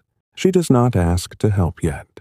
She simply absorbs the rhythm, the soft hiss of dough meeting iron, the faint crackle of the fire beneath, The boy has risen fully now. He stands near the open door, pushed wide to let in the fresh morning air, looking out across the yard. Mist still clings low over the fields, softening the distant hedges into pale gray shapes, turning the grass silver where dew catches the first true light. A thin line of rose touches the eastern sky, too faint yet to warm anything, but enough to promise the sun's slow climb. The hens have begun to stir inside the byre. Soft clucks and rustles drift across the yard as they shake out feathers and hop down from perches. The cow lows once, low and contented, from behind the closed door, already awake and waiting for release into the day's grazing. The man steps outside briefly, boots soft on the dew-wet grass. He unlatches the byre door, swings it open wide. The cow rises slowly, stretches her neck forward, then ambles out into the yard with heavy, deliberate steps. She pauses to drink from the trough the woman filled last evening, water dripping from her muzzle in slow drops, then lowers her head to pull at the first green shoots near the hedge. The man watches her settle, then checks the water level in the trough, tops it from the bucket still standing near the door. Cold water splashes against wood. Droplets catch the growing light like tiny prisms before falling away. He does not linger. The morning tasks will unfold in their own time. Back inside, the last loaf comes off the griddle. The woman stacks the warm rounds on the table. 5 or 6 small loaves, enough for breakfast and perhaps a little to carry into the fields later. She tears one open while it is still steaming. The inside is soft, slightly moist, flecked with the darker grains of barley. No butter today, no honey. The simple bread is enough, its warmth and faint sweetness, carrying the comfort of the fire and the hands that made it. She pours weak ale from the wooden jug into the 4 cups, passes them around. The family gathers near the hearth again. Low stools drawn close, sheepskin spread on the floor for the children. They eat in the same calm quiet that has held since waking. Bread is torn by hand, passed from one to another. Small bites are taken, chewed slowly, swallowed without rush. The ale is cool against warm throats. It tastes faintly of grain and the herbs used in its weak brewing. Nothing strong, nothing to cloud the mind, only a gentle quencher for the morning.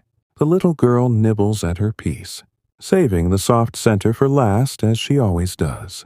The boy eats more steadily, eyes half closed in the pleasure of warmth and food after the cool night.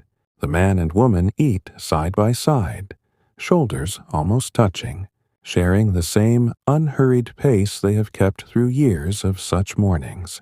Outside, the mist begins to lift by small degrees. Sunlight strengthens along the horizon, turning the rose to pale gold, then to clear yellow.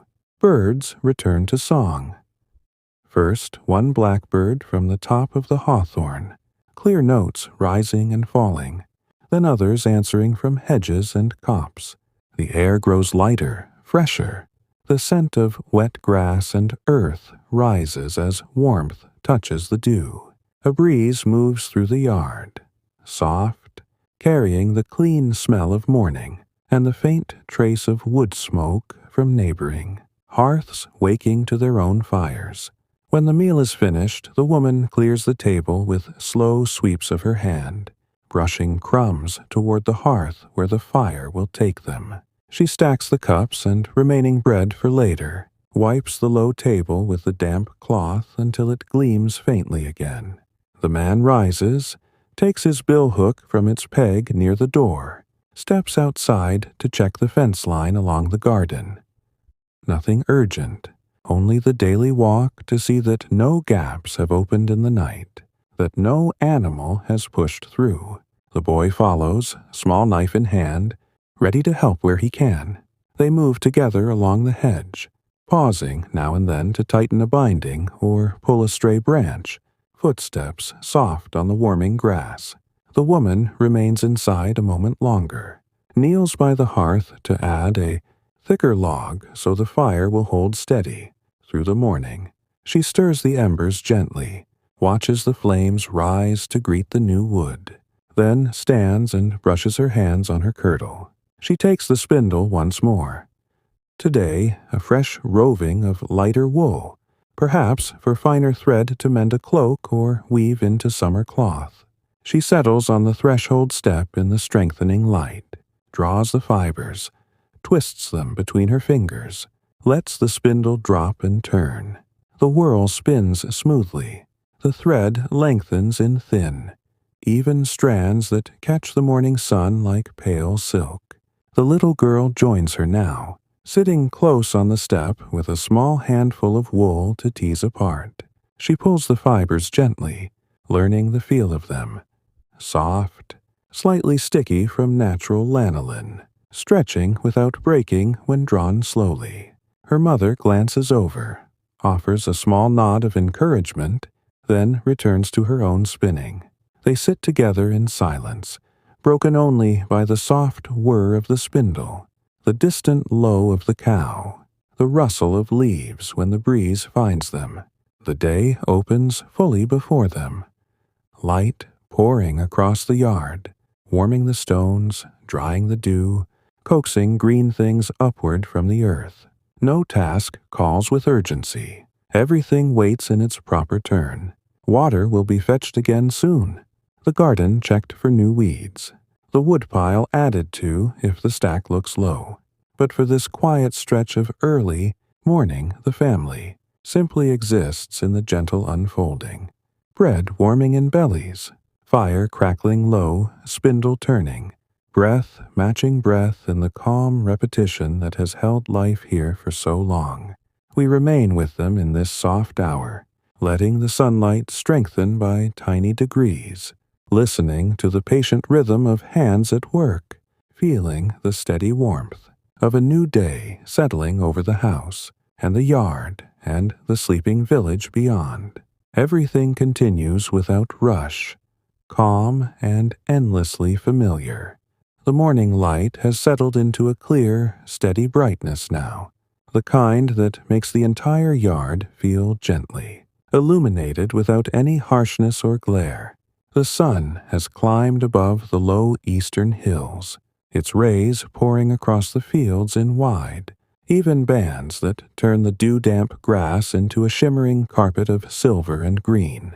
Mist has lifted almost entirely from the valley floor.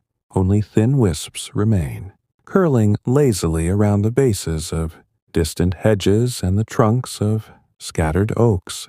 The sky stretches wide and pale blue overhead, cloudless except for a few high, feathery streaks that move so slowly they seem painted in place. The air carries the clean, fresh scent of early day, wet earth warming, grass releasing its green fragrance, wood smoke drifting in faint threads from nearby, roofs where other families have kindled their own fires. Inside the house, the breakfast fire burns low and steady, flames licking gently at the underside of the griddle where one last small round of barley bread finishes browning. The woman lifts it with the peel, sets it beside the others on the table, then rakes the coals into a smaller heap so the heat will hold without consuming too much wood too quickly. The room glows softly with the combined light of fire and sunlight slanting through the open door, warm tones on the clay walls, golden patches on the packed earth floor, faint gleams along the edges of the hanging skeins of wool. The smell of fresh bread lingers thickly, mingling with the faint, resinous trace of burning oak and the clean undertone of morning air slipping inside. She steps to the doorway, leans one shoulder against the frame, looks out across the yard. The little girl has followed her, standing close beside her leg, one small hand resting lightly on her mother's kirtle. Together they watch the cow graze slowly near the hedge, head lowered, jaws working in the same unhurried rhythm, tail flicking once in a while at an early fly. The hens have spread out again, scratching in loose circles, dust rising in small puffs around their feet whenever they find a particularly promising spot. One hen flaps up to perch on the low fence post, stretches her neck, lets out a single soft cluck before hopping down to rejoin the others. The man and the boy have returned from their walk along the fence line.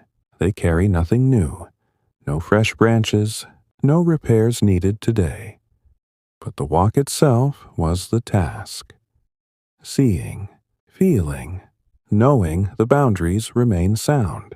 The man sets his billhook back on its peg inside the door, brushes his hands together to shake off any clinging leaves or earth. The boy does the same with his small knife, then stands a moment in the sunlight just outside the threshold, face turned upward, eyes closed against the gentle warmth. His cheeks flush faintly pink from the morning chill and the first touch of sun. The woman speaks softly, now, first words of the day, beyond the quiet murmurs of waking. She asks the man if the fence held through the night. He nods once, says the hazel bindings still grip tight. No gaps opened by wind or animal. She nods in return, small and satisfied, then turns back to the table. She tears the last warm loaf into pieces, places them on a flat wooden board, with the remaining soft cheese from yesterday, pale curd still wrapped in its dock leaf, slightly firmer now in the cooler night air. They eat again, though lightly this time. Small bites of bread, tiny portions of cheese, sips of water drawn fresh from the bucket. No need for more. The earlier meal still warms them from within. They sit together near the open door. Man and woman on low stools. Children on the sheepskin spread across the threshold step. Sunlight falls directly across their laps now, warming wool and skin alike. The little girl nibbles her bread slowly, watching a small spider move across the door frame, in the same patient way she watched one yesterday. She does not point it out. She simply follows its progress with her eyes, content in the quiet observation. The boy chews thoughtfully, gaze drifting to the cow, then to the distant fields where other figures move, slowly. Neighbors, tending their own patches, walking their own paths in the same calm rhythm. When the simple second meal ends, the woman clears the board with careful hands, brushing crumbs toward the hearth. She takes the spindle again. Today, returning to the finer wool she began earlier, she sits once more on the threshold step, legs stretched into the sunlight, draws a thin strand of fiber, twists it between dampened fingers, lets the spindle drop. The whirl turns smoothly, catching glints of morning light as it spins. The thread lengthens in delicate, even strands that shimmer faintly silver gray. The motion is unbroken, flowing, a gentle counterpoint to the larger movements of the day outside. The man steps to the woodpile under the lean-to, selects several medium logs, enough to keep the hearth steady through midday. Without overheating the room, he carries them inside 2 at a time, stacks them neatly beside the fire. The boy helps, arranging the smaller pieces so they are easy to reach later. They work in silence mostly, the only sounds the soft thud of wood on wood, the faint rustle of bark, the low crackle of the fire answering when a fresh log is placed. The woman glances up now and then, watches her family move through these small tasks, then returns to her spinning. The little girl sits beside her again, a fresh handful of wool in her lap. She teases the fibers apart with careful tugs, small clouds of pale wool growing between her fingers, ready to be drawn into thread when she is older and her hands surer. She does not speak. She simply works beside her mother, matching the slow rhythm as best she can, learning through the quiet nearness rather than through words. The sun climbs higher. Light pours stronger now, warming the thatch until it smells faintly of dry straw once more, warming the stones of the yard until the hens seek shade beneath the byre eaves. A breeze moves through, light and cool, carrying the scent of wild mint from near the stream, the sweetness of early blossoms along the hedge, the distant trace of hay drying in neighboring fields. Birds sing in short, contented phrases. Insects begin their low hum among the flowers. The cow shifts to a sunnier patch, stands with eyes half closed, chewing slowly in the growing warmth. No hour presses forward. No task demands speed. The morning stretches long and gentle, filled with the same small, repeated sounds and motions that have filled mornings here for centuries. The turn of a spindle, the crackle of wood settling on the fire, the soft cluck of hens, the steady breathing of a cow in sunlight.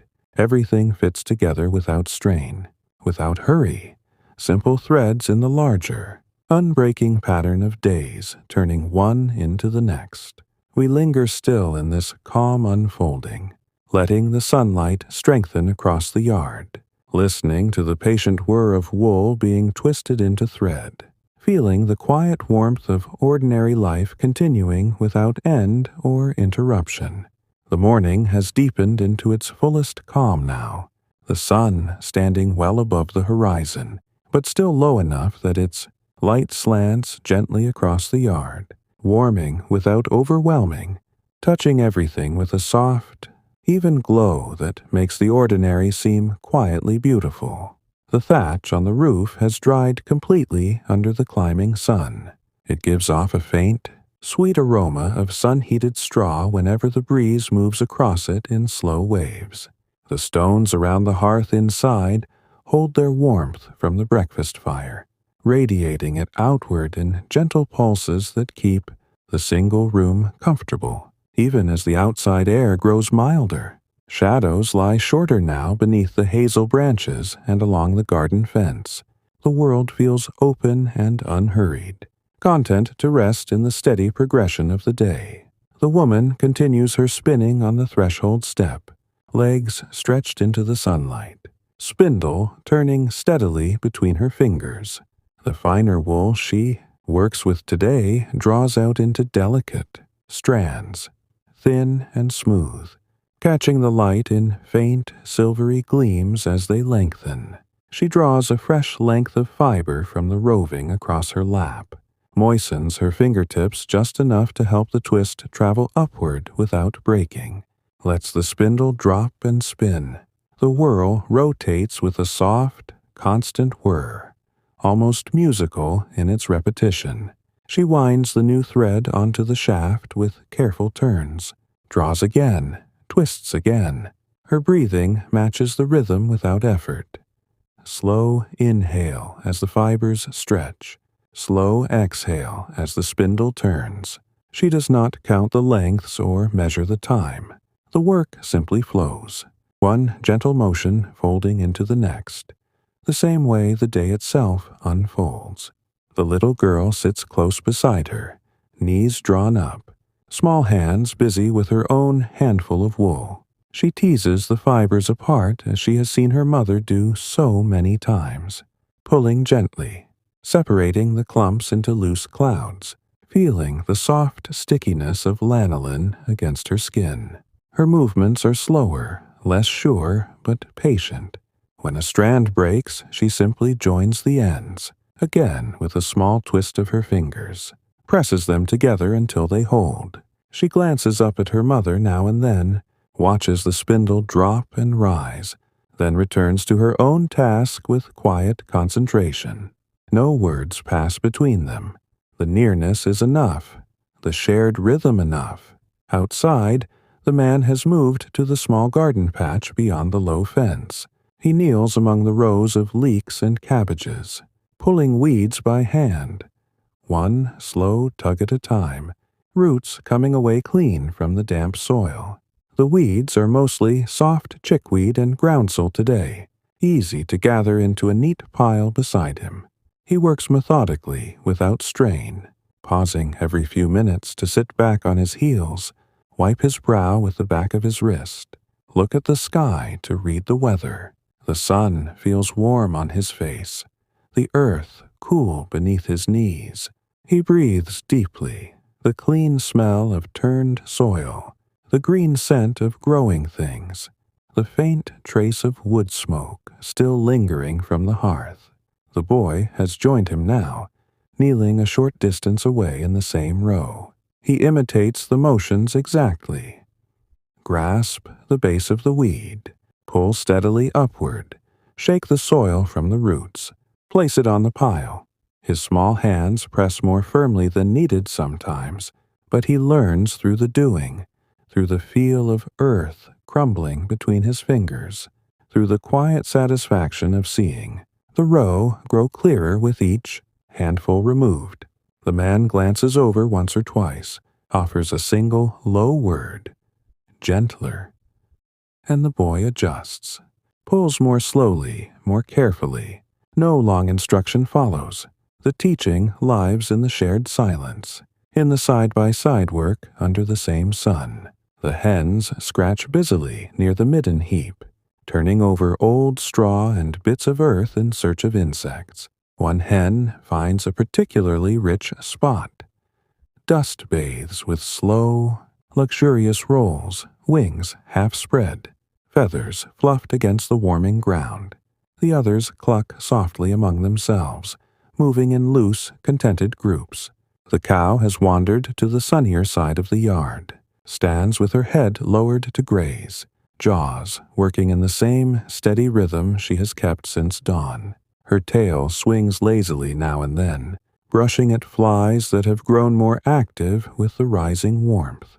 A neighbor passes along the track, beyond the hedge, an older man, carrying a wooden yoke with 2 filled water buckets.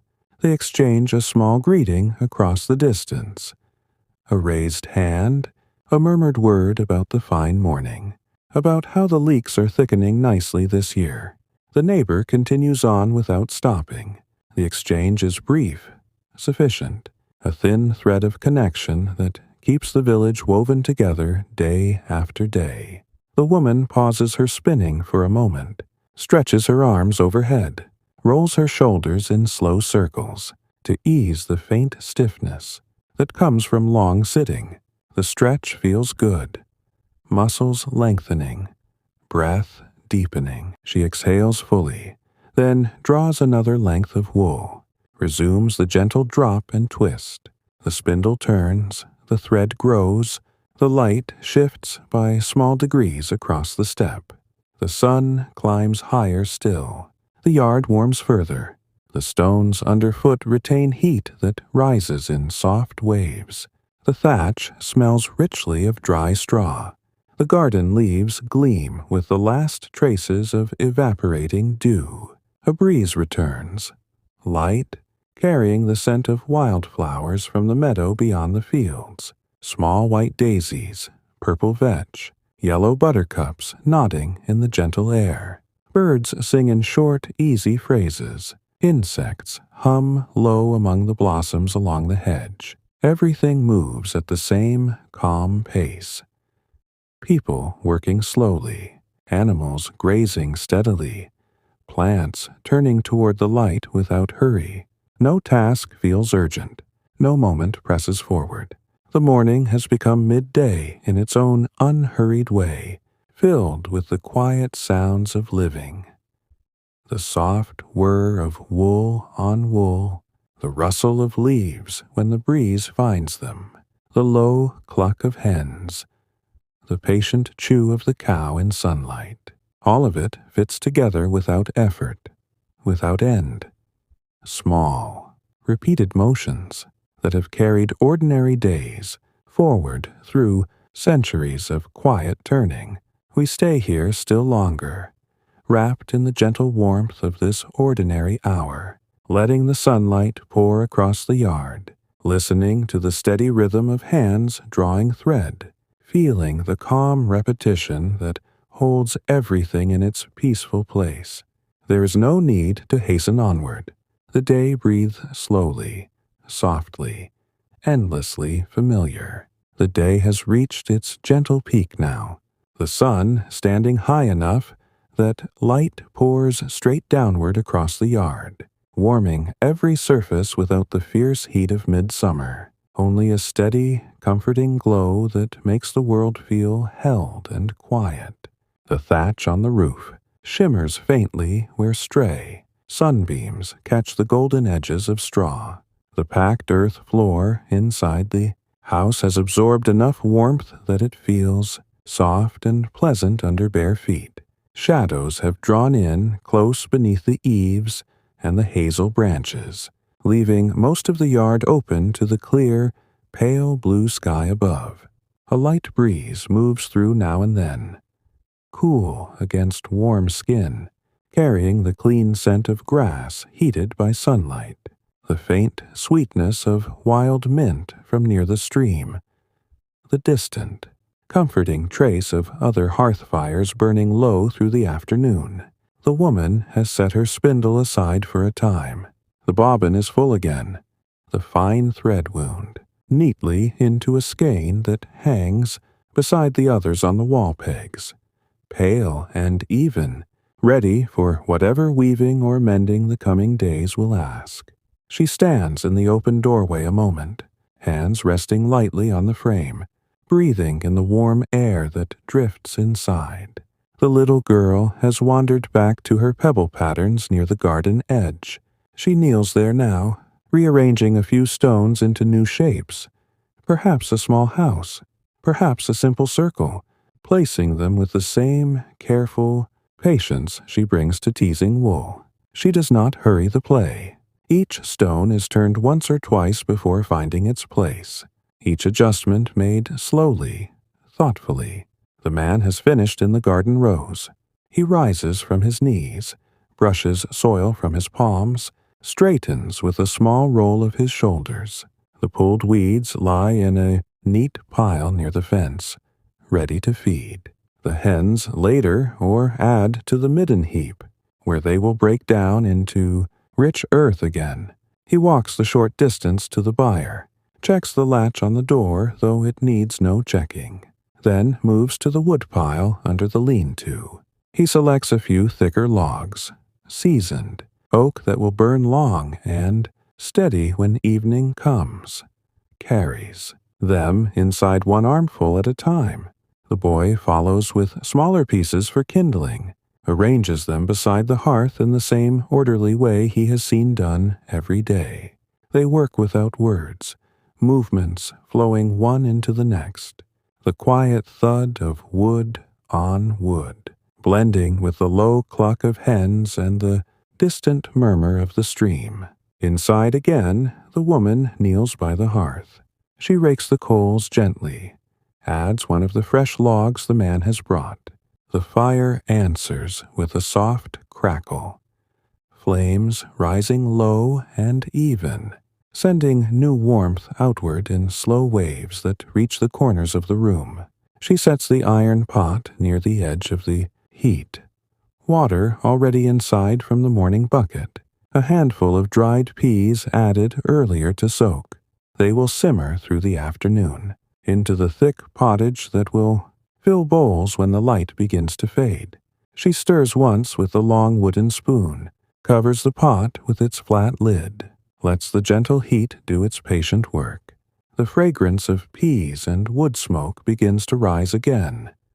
Familiar, steady, the same scent that has filled this house at this hour for generations.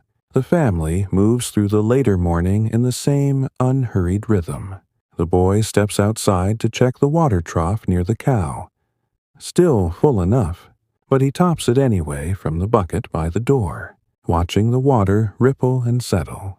The cow lifts her head at his approach, ears flicking forward, then returns to grazing without concern. He runs a small hand along her side. Warm coat, steady breathing, then returns inside to sit near the hearth, watching the firelight play across the walls. The woman takes up her spindle once more. not because the work presses, but because the motion soothes, because the thread continues to grow as naturally as the day itself. She sits again on the threshold step, draws a fresh strand of wool, twists it between her fingers, lets the spindle drop and turn. The whirl spins smoothly. The thread lengthens in thin, even strands that catch the strong midday light like pale silk. The little girl comes to sit beside her, small hands busy with more wool to tease, pulling the fibers apart into soft clouds, learning the feel without words or hurry. The sun reaches its highest point. Light pours straight down now, warming the yard stones until they hold heat that rises in gentle waves, warming the thatch until it smells richly of dry straw, warming the garden leaves until they gleam bright green against dark soil. Birds sing in short, easy bursts. Insects hum low among the blossoms along the hedge. The hens have mostly retreated to shade beneath the byre eaves, or dust baths in shallow hollows. The cow stands in her patch of sun, eyes half closed, chewing slowly in deep contentment. No task remains unfinished, yet nothing feels complete in a way that demands ending. The peas simmer quietly in the pot. The wood stack grows a little taller. The thread lengthens on the spindle. The pebbles shift into new patterns under small fingers. Everything continues at its own calm pace. Slow, soft, endlessly repeating in the gentle circle of days that turn without ever breaking. The afternoon will drift onward in its own time. Shadows lengthening again, light softening to gold. Fire built higher against the coming evening chill. Supper will come when the sky begins to fade, blankets unrolled near the hearth, breathing slowing into sleep.